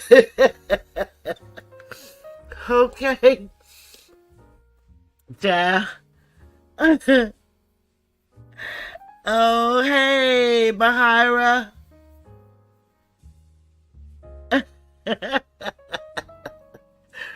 I love you too. Thank you so very much. So now we're going to see how terrible. Oh, yeah. No bad news. We're going to see how terrible. Again, we saw this the other day. But I just want y'all to see how these women really act like each other and have total disregard for the courtroom and their jobs, in all honesty. They have total disregard. And yes, Tasha, she's very much so. Very much so. An embarrassment to us as women. And for all of these women talking about this is girl power and black magic and black girls rock and all that, they are just deranged. Because, you know, you teach your children how to be obedient, how to follow rules. And hopefully your parents taught you that. At no point in time do you get a job and then just throw all of that out the window. You know, that's not the proper place. And then these people's lives are what they're playing with. And they act like it means nothing because I guess they're reaching for higher heights. But that's not the way that you should get there. That may be the way people get there, but that shouldn't be the way that you get there. They claim they want to be recognized for their merit, for who they are and what they've done. But these people really, they act like they really just was given these positions and they really don't know what they're doing. So I want to show y'all this other beast who acts like a wildebeest. And it's unbelievable the way these people carry themselves. That's all I'm saying. It is unbelievable. And they say that they're for the children, they're for the people. They're going to make sure the people in Fulton County get what they deserve. But they have all these people sitting in jail unindicted. They have hundreds of people sitting in jail without public defenders. And they're just languishing away. And nothing is being done about it. And then most of the people in the Young Thug case and 4 in Trump's case, they all did a plea bargain. And what these people have done, because all these people, a lot of them have been already convicted on their crimes. Most of them have served the time, came home, but they rearrested them under the RICO statute for the state. And what they're doing, in my opinion, is double jeopardy, but I'm not an attorney and I don't practice law, so I don't know that. That's just my mind and my reading skills. That's just what they tell me. It's double jeopardy. because none of these people are tied together. They have all 6 of these people in the courtroom. None of them committed any crimes together, but they're saying that the crimes they committed, that Young Thug gave them the orders to do it, but they haven't tied no way, shape, form, or fashion where these people have been told to do this. So I want y'all to just hear this woman compared to what y'all just seen with Fonnie.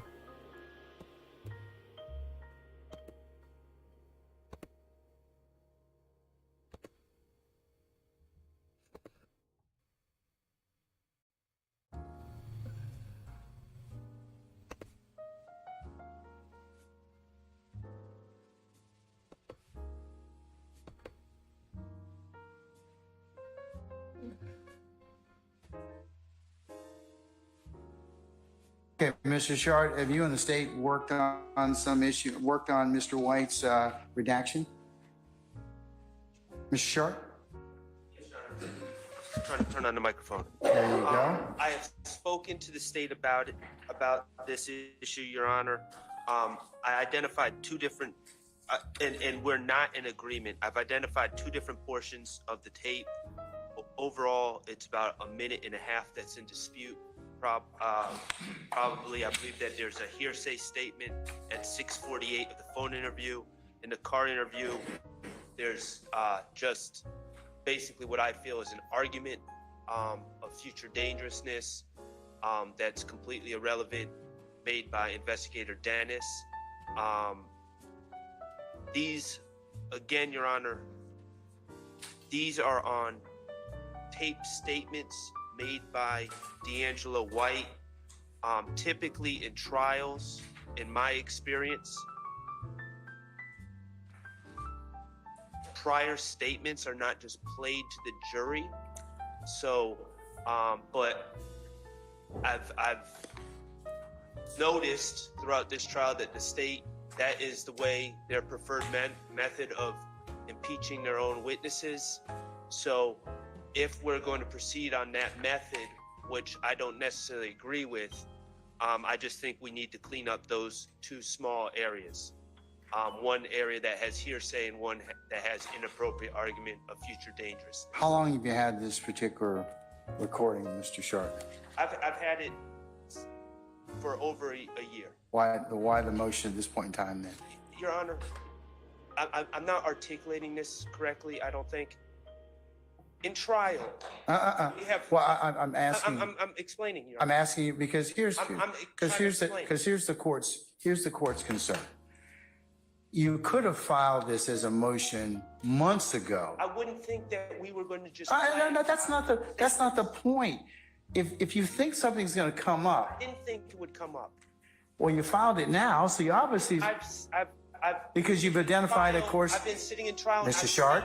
Mr. Sharp, because you've identified a course of behavior. So you should have filed it way before the witness is close to getting on the stand. Do you understand that? The witness, well. Let me ask you a question. Let me ask you a question. Do you practice in federal court? No. I don't. But I can tell you, this would not happen. This would not happen. Okay. Your Honor, I don't think that the statements would be played in totality like this in federal court, quite honestly. That may be true, but that does not relieve you of the responsibility to timely file a motion, and it's just not wait to the last minute. I'm not waiting to the last minute, Your Honor. I am not anticipating that we're about to discuss a slideshow. Focus. We ain't got to that yet. All right. Focus. I'm focusing on your behavior at this point in time. I'm not saying to you that the information is not any less invalid, but it's the timing that's a problem. It's a problem, and since you I wouldn't think that we would be admitting these things, but since I've seen these statements, these out-of-court statements being admitted, I've taken it upon myself. A couple weeks ago, you said to us, please flag things in advance. I took this that is to not heart. in advance. This is not in advance. This is like we got a jury sitting here. You all didn't get here at 1 o'clock. I told you to be here at 12:30. I've been.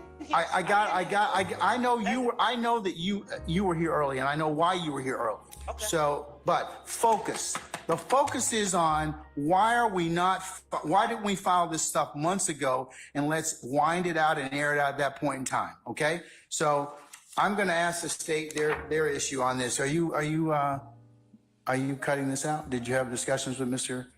Sharp, madam? We did have discussions. When? Well, this morning. That's too late. The evidence is excluded. The evidence is excluded. I'm going to exclude because I told you that this was going to happen. No. We're excluding that, and I'm going to exclude the PowerPoint that you all submitted. Well, you're not going to wholesale introduce it. We had no intention. Your Honor, All right. let's be real clear. We did not intend to introduce this PowerPoint today. I personally reached out via telephone and called at least 2 members of the defense team and asked them to call me back. And I would like But you all should not be identifying this stuff the moment of trial while the jury's sitting in a box. This is the last. I am not going to tolerate this any further. If you don't get together with your colleagues and flag issues and resolve them promptly, and if I have to take them up, remember, I can exclude them. We'll work the weekends, or we'll do a combination of both. So this time, I'm going to exclude those 2 sections. Your Honor, Mr. Atkins, he confronted this witness with those sections. I last week let them know that we were introducing that. If the exhibit's not ready and you haven't made, no, well, Mr. Sharp's got objections to it. But Judge, Mr. Sharp can get in and have our evidence excluded every day that he makes an objection at midnight, and then comes in and says. Well, then you all should have gotten your stuff together before then. Some of our juries, please. Some of our juries. Have a seat, madam. Have a seat. You better exclude that, and next time, make sure you're prepared. Make sure you're prepared next time. I'm not going to do this anymore. I'm just not. We are starting right now. It's 1:20. So we have talked to them. We have said we don't agree. then file a motion and get it before me, and we'll take it up. Both of you all have equally responsibility to do that. Oh, it's going to be inadmissible right now. I'm saying, Judge, that you said to file a motion. There's nothing. I'm not gonna have any more discussion about this, madam. I'm not. Talked to them this morning I don't. about that. Well, you know what? And I attempted to try to talk to them earlier this week. Well, then that's why we have to. Your Honor, so the court punishes the state because the defense. I'm not punishing anybody, but but prior preparation prevents poor performance. Be prepared, Judge. That's why I sent them what I sent them last week. A whole week and a half ago, 2 weeks. Your I'm Honor. not. Well, And I have said I would like to discuss. our jury's coming in, madam. Our jury's coming in. Have a seat.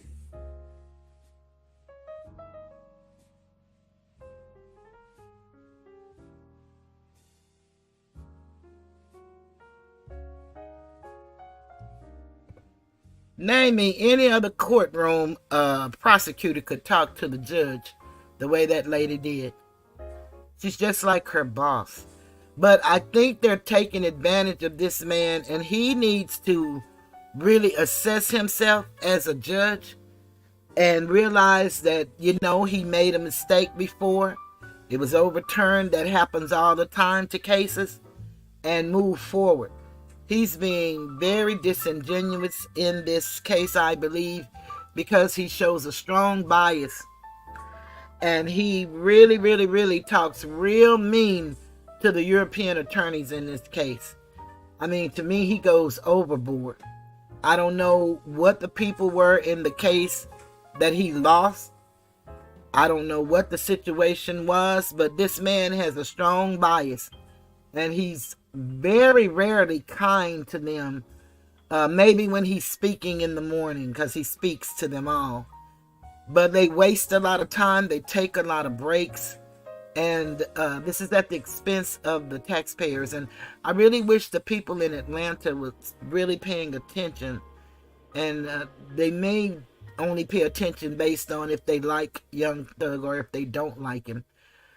Instead of paying attention to the process and seeing how people are railroaded and mistreated in this criminal injustice system every day. Angela said the riddle, the strategy they use is the game theory prisoner's dilemma. Prisoner's dilemma. It's used in war game strategy, and it said they're using it against these people. Well, believe it or not, everything that happened against all of us is war strategy.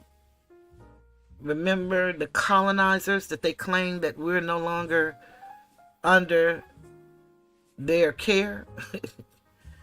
We better think again and start looking at what's really happening in this world today. Start reading these statutes and these articles and these acts and these case laws.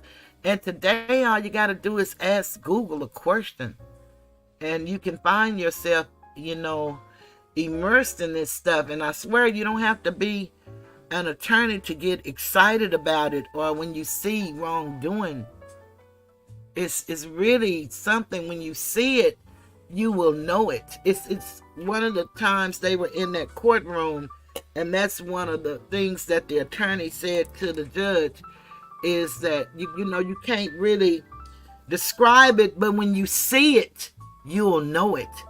And we know that there are wrongdoing in the courtroom all the time.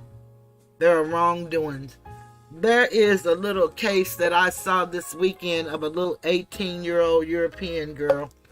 And my heart went out to her so bad, because our children are treated like this every day, everywhere they go, no matter what.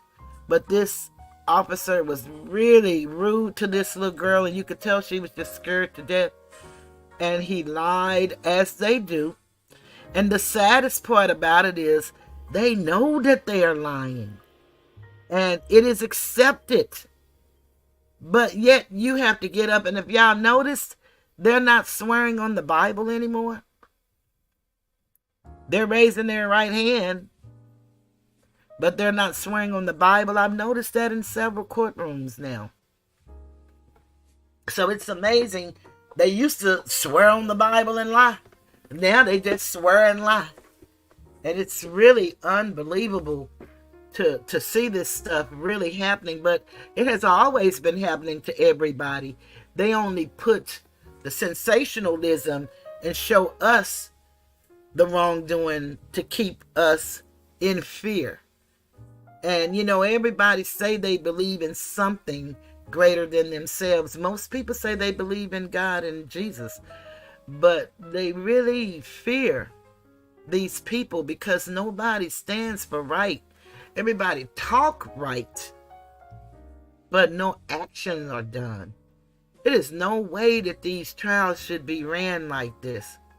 And then I just heard recently that Fonnie Willis is under a new attack, because before, where they said that the ethics committee could not actually hear the complaints against her because she was a constitutional officer, which she loves to say that, she and the sheriff. But when you violate the Constitution, you have to answer to somebody, a tribunal. And that's normally an Article 3 judge, which is the Constitution. But they believe they don't have to answer to anybody because they're constitutional officers. But I understand now, because she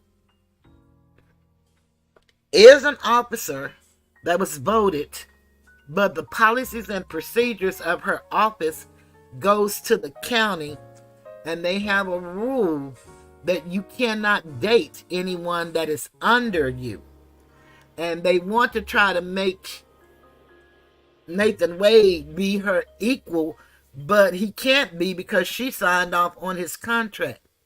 So he's just an independent contractor, but she is the person that he answered to, so he's under her.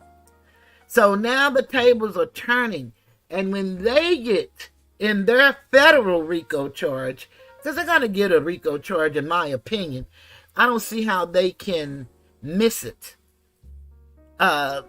they are more prone to laundering money.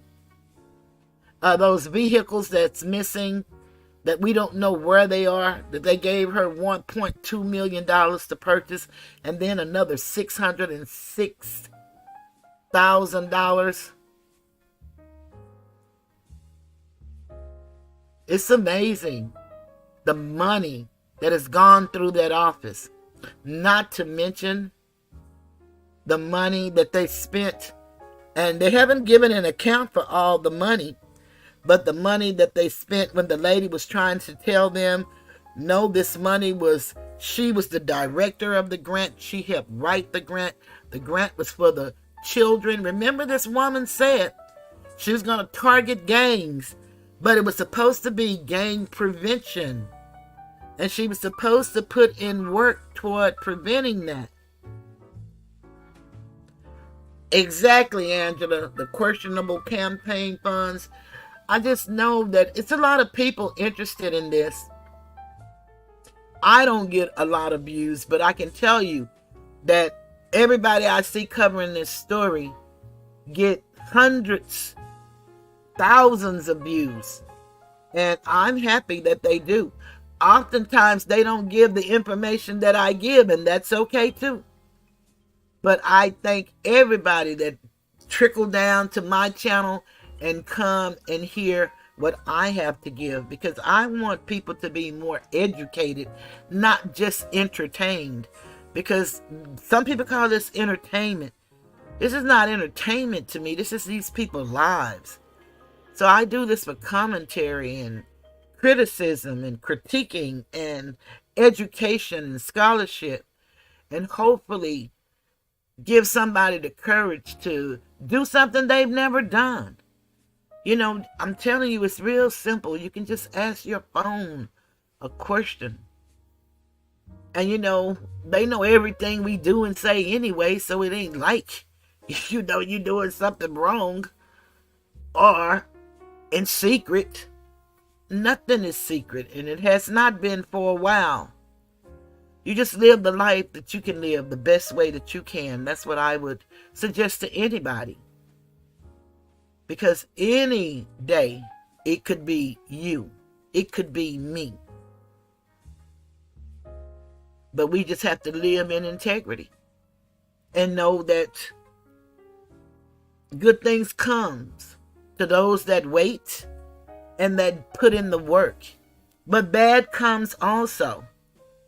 And all we can do is not get caught up in it.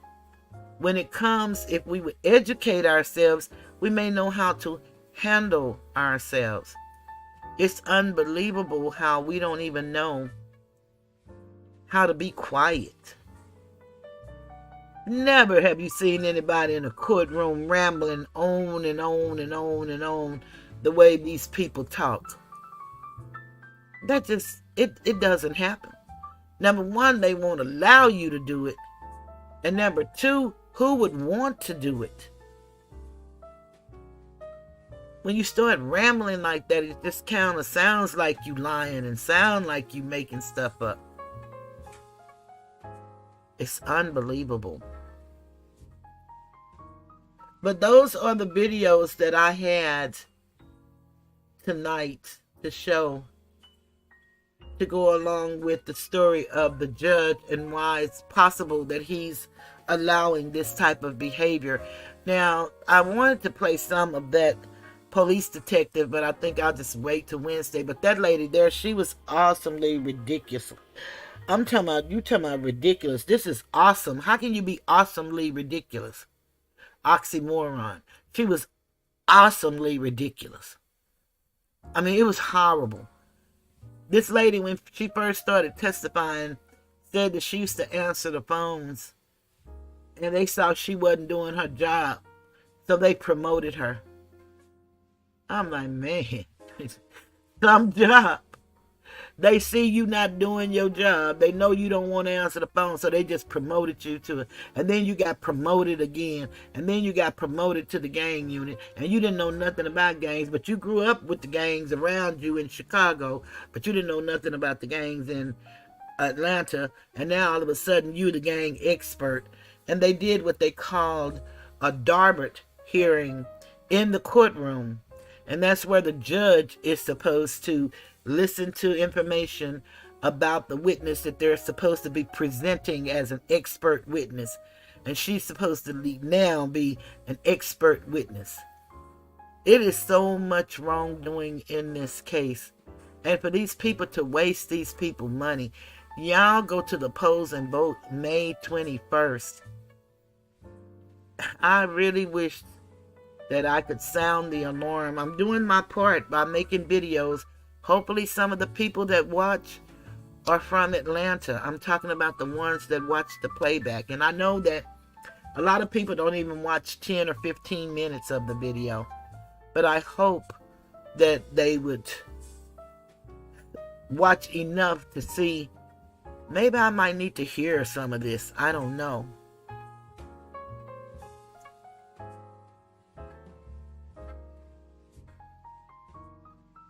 Okay, so the questionable Act Blue donations, would that be the police people, Act Blue? Or is that one of those PACs for the Democrats? What is the Act Blue donations? I need to look that up, so you gave me some homework. Angela, you're awfully smart. You sound like a little Regina. Y'all be knowing some stuff. I'll be stumbling up on some stuff. And I like to just share it, and then I just like to share it a certain way. So I cannot type, I pick. And so it takes me, okay, I'll check it out, Angela, thank you. And it takes me a long time. I do not know how to edit, and I be wanting to play this, and this. Like I see people videos, they look so nice. And I really wish I could be interested to read and learn. I'm just not interested in the computer. I really don't like it. But I've learned more than I ever thought I would. I'm being able to make me some little thumbnails and stuff like that. So I'm doing 100 in the shade from when I first started. I just knew how to turn on the camera and start talking. But we're going to get there. And I appreciate you guys for stopping here, because you could be anywhere on YouTube. But I appreciate you all coming and supporting me. It really means a lot. Just when, you think that, well, maybe you need to shut it down, then, a new group of people will come along and make you feel like it's worth what you're doing. And I really like what I'm doing, and especially being able to talk to people, and perhaps they can learn something from what I say. That really means a lot. I do my very best not to put out misinformation. A lot of people say things are conspiracy theories.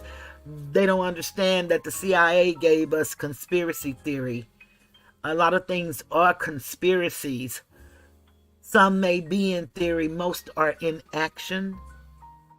And when we're not to be taught something, then we're shut down for misinformation. And so I do my best not to give misinformation.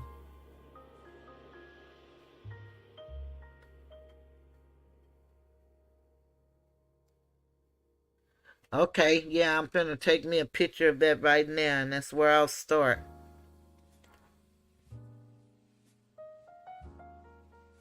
I don't have no hidden agendas, and I don't believe y'all do either. We just want to put the word out and help the people become informed, because me in Texas is nothing I can do other than to share the news. And that's what I do, is share the news.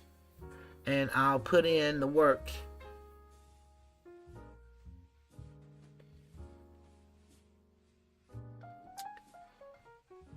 Okay, that sounds good to me. I didn't know that this was going down. But, it's some things that's going to happen that I don't know. How could you be doing this kind of stuff and go after Donald Trump?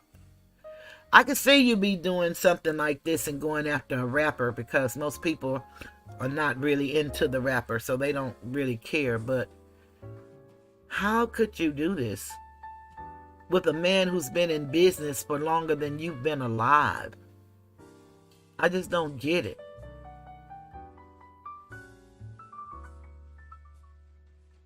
And the saddest part about us as a people, we operate in our emotions and not in our intellect.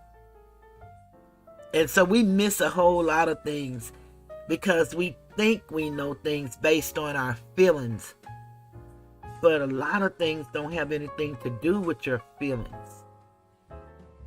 It has to do with what is and what is not. And if you notice, they always use the color of law. And the color of law, as I have shown, the word color is artificial.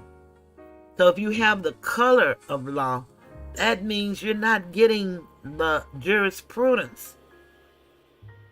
It looks like law.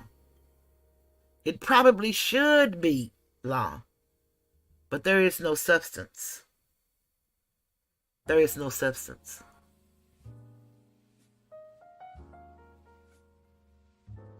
So I'm not the sharpest tool in the box.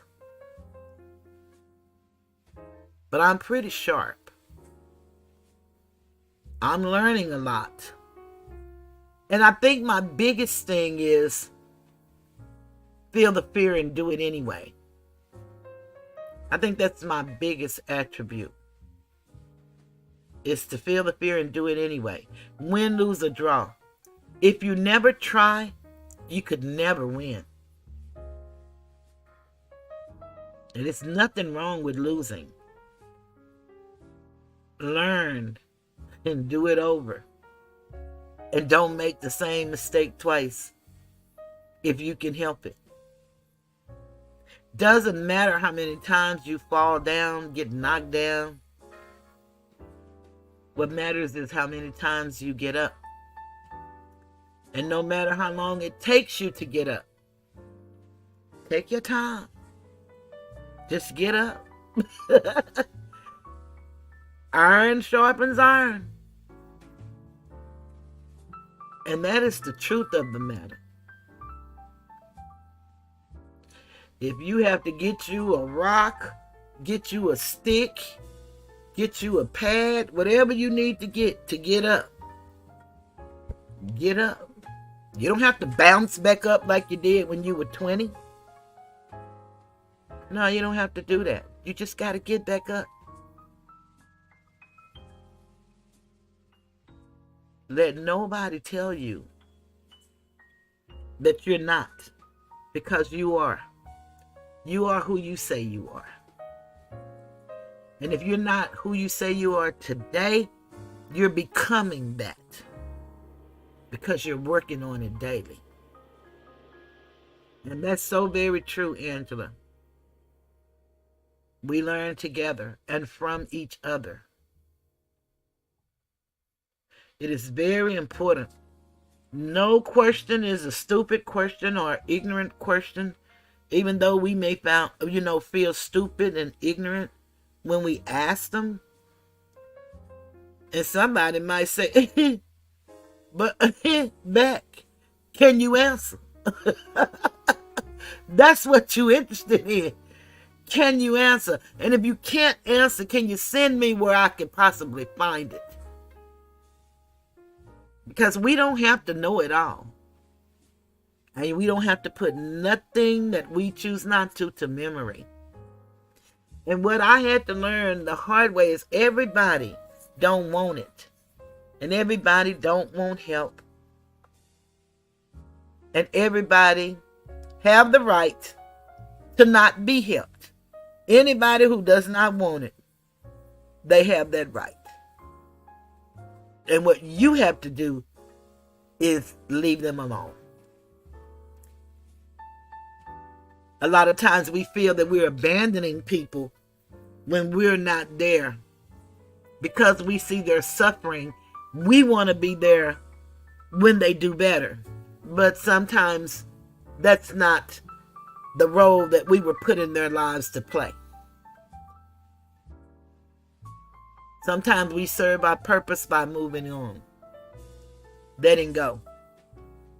I tell you, I'm not an artist and I can't draw, but the hardest thing I learned to draw was the art of letting go. And you can detach from a situation. You don't have to detach your love from a person.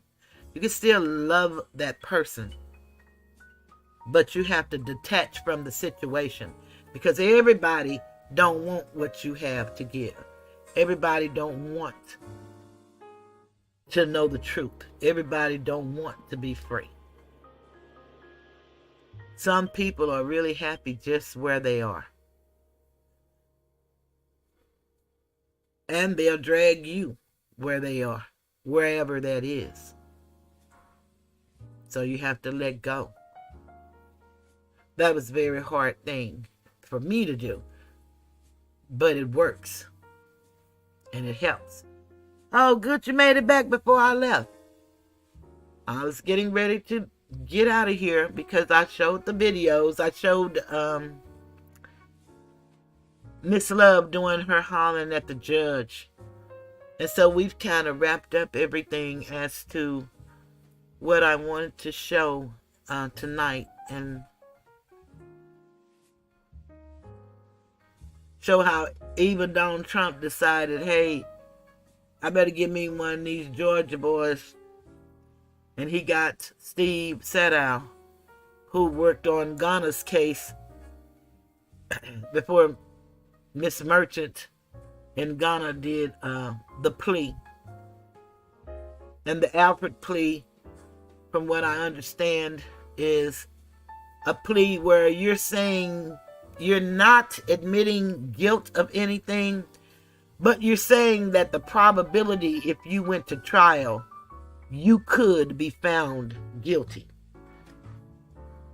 So, and all these people they want to give all this time to, they gave all these people these plea deals and let them walk. Just like now they're trying so hard to impeach DK, Walter Murphy. That's why this lady is doing all this stuff with this detective who retired 4 years ago, but now she's going back and she can remember everything from 10 years ago and before. And it's something not right about that lady. I don't care what nobody says. In my mind, it is something not right about her. She reminds me of that Detective Quinn, who used to be on the first 48, and he was caught lying on the stand, which pretty much all of the detectives so far. It is something that I had, but I think I took it down. It was a list. I wanted y'all to see a list of all of these, the list of all of these witnesses. And they say they still have 150 witnesses to go. It just don't make sense, y'all. I swear I just don't know how they can keep wasting the taxpayers' money like this.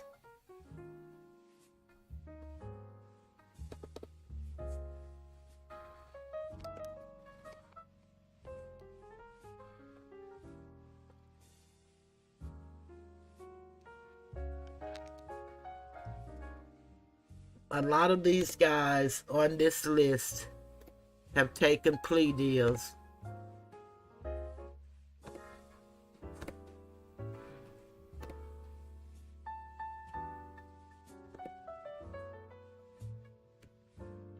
And they wanted all of these people in one courtroom.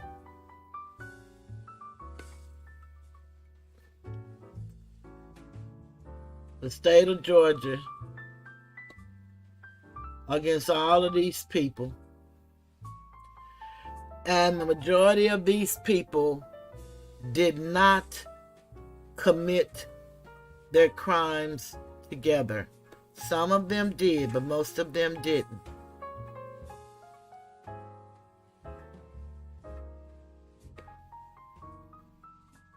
And they said, pursuant to the official code of Georgia, annotated section 1763, the state of Georgia hereby furnishes a list of witnesses set forth below in the above style cause, which is a case. The state of Georgia may or may not call all of the witnesses listed. This list may be amended from time to time prior to trial. And they got them alphabetical order. Now, I'm assuming Atlanta Police Department, 226 Peachtree, Atlanta, Georgia. Some of them have numbers, some of them don't. These in A, these are all supposed to be police officers. 30, 41,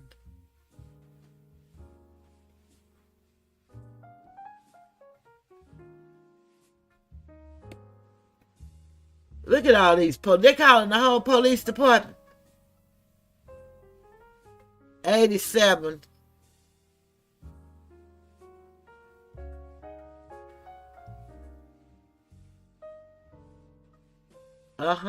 Y'all look at this. Them. Those are the police. 157.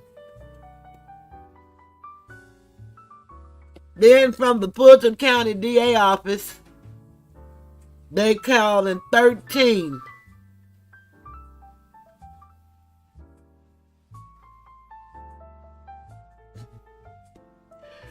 Additional law enforcement,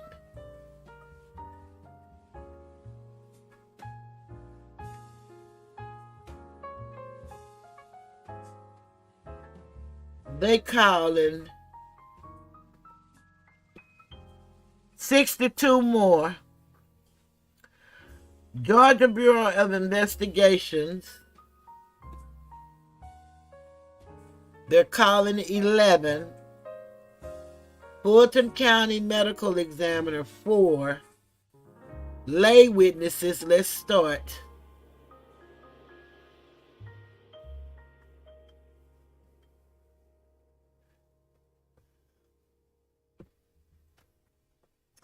And most all of the lay witnesses, I want y'all to know that I'm on page 8 and it's 13 pages.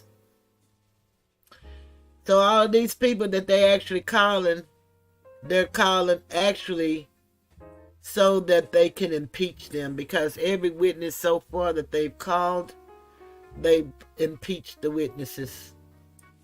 Those that had something to do with the case, those that had nothing and they tried to make have something to do with the case.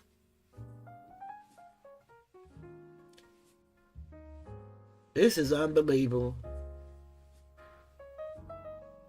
So that's 125 lay people. Those are the witnesses that they claim that they want to call in this case. Now, y'all know that's a sin and a shame. I just don't see how the people of Georgia are just not upset about this. That's the witness list of all the witnesses they're going to call, they say. And that's just the state's witness list. We don't even know the defense witness list, because the defense, remember, you got different attorneys representing different guys. I think it's 7 in all.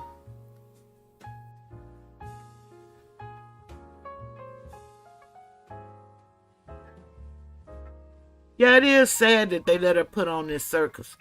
I'm going to definitely go to work on that information that you gave me, and we'll be able to talk about it on Wednesday. Angela, I thank you for giving me that information. One moment, please.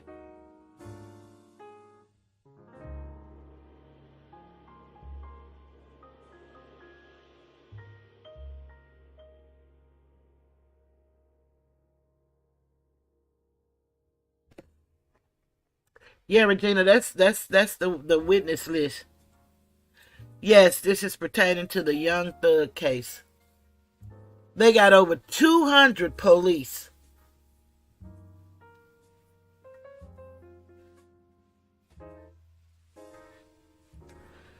I think they're just trying to take every dime this young man has. Because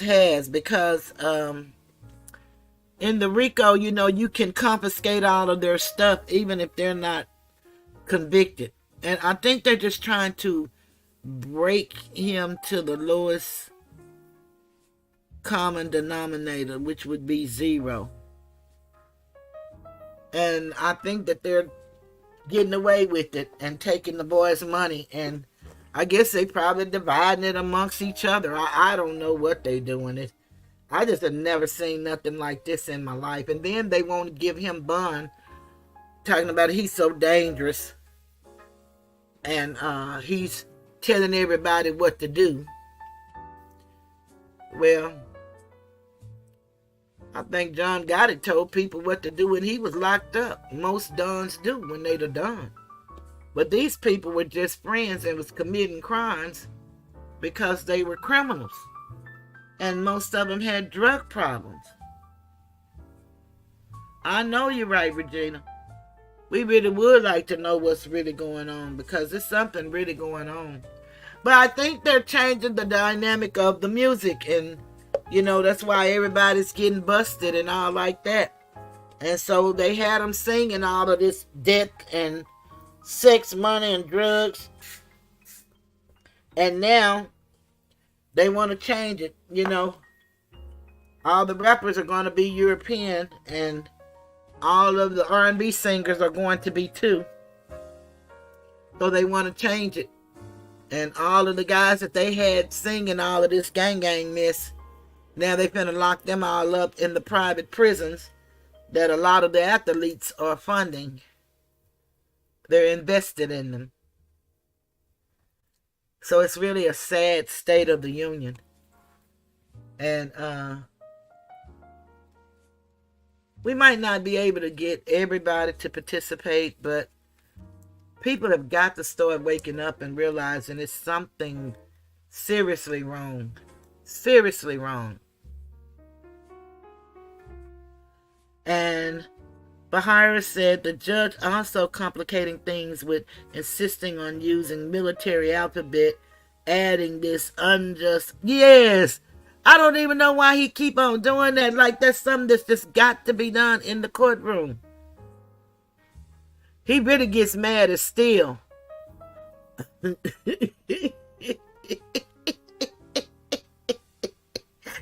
Oh man, this is crazy. This is absolutely crazy, y'all. I mean, really, I just don't know nothing else we can call it, really, for real. But we witnessing this stuff. And ain't nothing we can do but just witness. But that's why we need more people to study the Constitution. We should be able to do more than just witness. This does not make sense. No sense at all. None.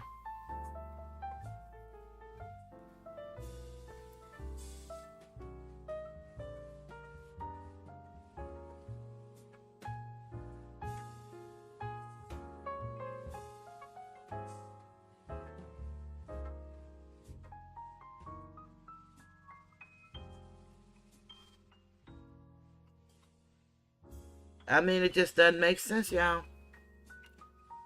So, mothers, we have to really start using our power.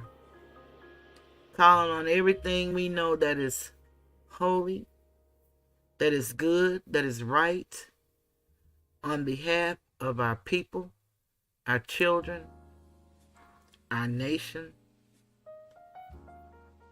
our families, even our enemies.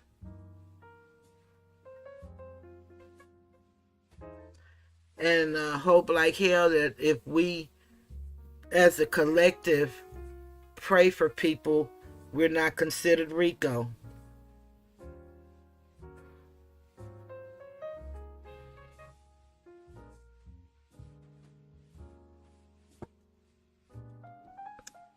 Because it's really frightening, the stuff that people are able to get away with right in plain sight, right before our eyes. I mean, all of these people, and this is just the state's witness list.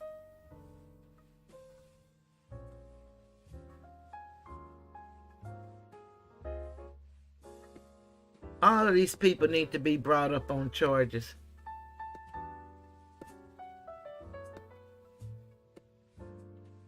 And to me, they're putting a lot of these people in jeopardy and in danger. And they're talking about what the gangs are doing. They're doing it. They entered into a plea with all these people. Then they bring them up there to testify. And then they want to impeach them. And then bring them back to their plea agreement and remind them that you didn't say that then, so you're not saying it now, so you're going to go back to prison. What kind of stuff is that?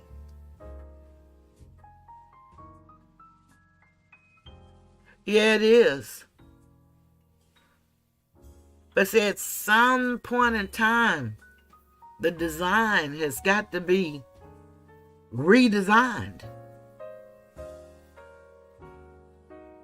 And perhaps I'll never see it. But it has to be. It's just like our, I think I told y'all about this, Dr. Freddie Haynes, who's over Friendship West Baptist Church here in Dallas, and he was asked to take up on the big Rainbow Coalition, and he did that in February, and the other day when I told y'all about it, he had resigned effective immediately.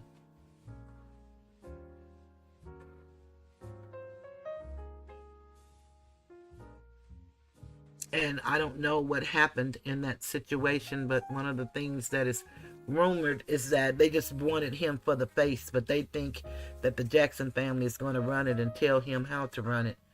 And he's not that kind of guy. So he let them have it. And they can run it however they want to. And I said, good for him. When I first got the article, I read the title wrong. But when I read it the next day, I truly understood that he said, no, thank you. Thank you, but no, thank you. Sometimes we got to know, again, when to let go, when to walk away.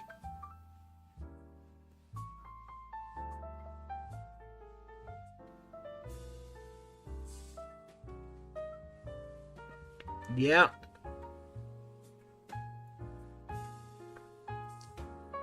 They say they are.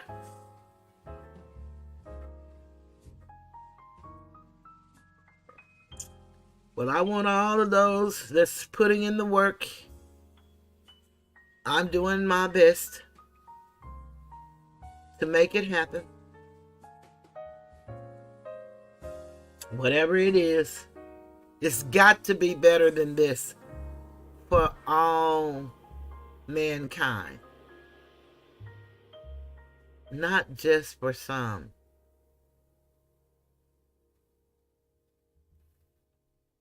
As Curtis Mayfield said, the oppressed seems to suffer the most on every continent from coast to coast. People, we cannot live in a dream that wasn't really a dream. We got to start doing some stuff ourselves. It's available. Seek knowledge. And if you seek it diligently, you will find her. I know. I started seeking.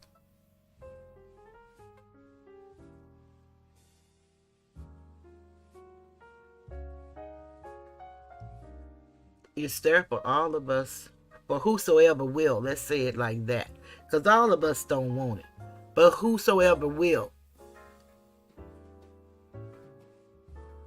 it's there. Even the judge using the military alphabet, aka NATO phonetic alphabet, is not by accident or to cause confusion. If anything, it is to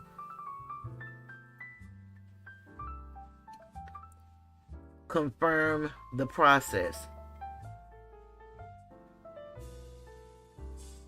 Yeah, well, everything that they do is military strategy. So I could believe that.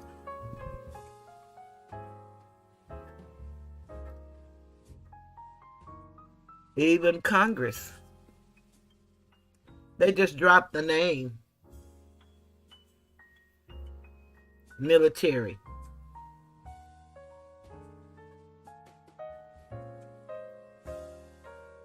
And even our commander-in-chief, whoever that may be, is military. So yeah, I feel you, Regina.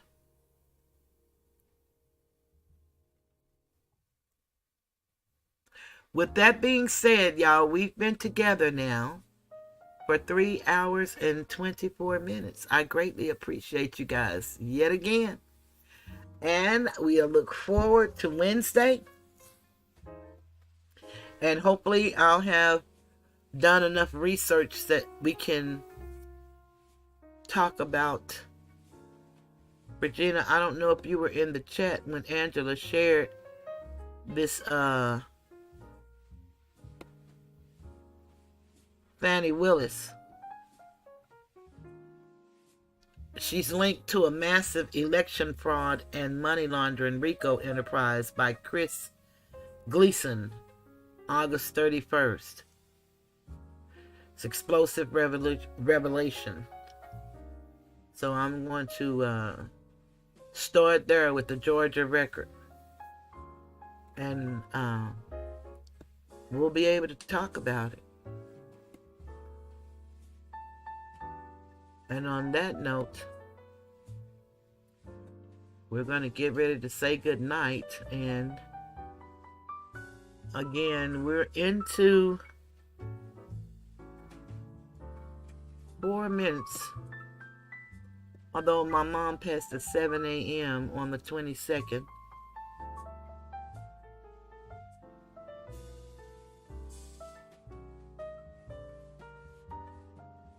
I'm going to play her song again. And I'm going to leave out with a mother's love. And I want to say have a beautiful night, everybody. And I look forward to seeing you guys on Wednesday. Thank you, everybody, for your donations, your likes, and your participation in the chat. If you would, you can hit an emoji or something in the comments and share it with somebody. All that have not subscribed, please consider subscribing. I want to thank all of my new subscribers. I appreciate you guys very much. And I thank you for staying and showing up. And consider joining my membership. I have membership as low as 99 cents. And of course, the highest tier is $24.99. It's just a figure we put out there. You can put whatever you want. That's just the one I chose. You never know. But consider joining the membership. It helps me tremendously. And I want to thank you guys very much. So, I'm leaving the Tiger's Den. Good night. I'm always with my mama. She's my favorite girl. Always with my mama. She brought me in this world. Sometimes I feel so bad when I think of all the things we used to do. When mama used to clean somebody else's house just to buy me a new pair of shoes. I never understood how mama made it through the week when she never ever got a good night's sleep. Oh, she's one of a kind. You got yours and I got mine. Oh, hey mama, my heart belongs to you. Oh, yeah. Always love my mama. She's my favorite girl. You only get one, yeah.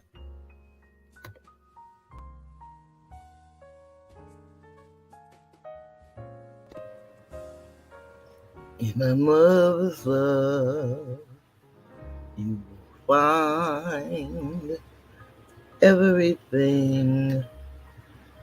Everything's alright. To a mother's love, you are bound. You can rest on sacred ground. In a mother's love,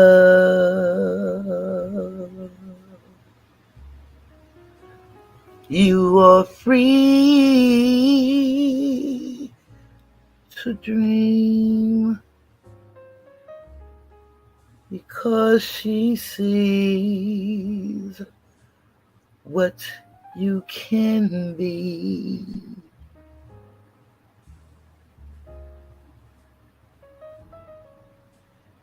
In a mother's love, you see the sun, enough for two, but you're one.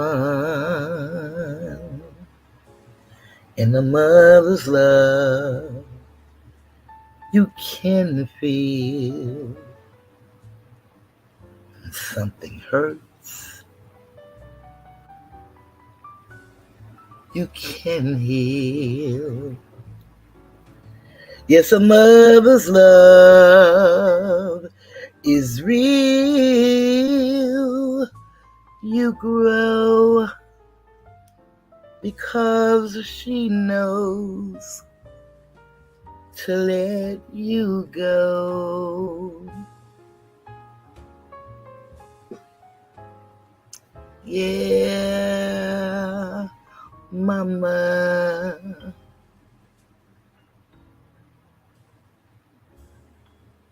Mama, mama, mama. Mother's love. Mother's love. Yeah. All right. A mother's love. And a mother's love never lies. She believes that you can fly with all of her might. A mother's love. Yay, mama.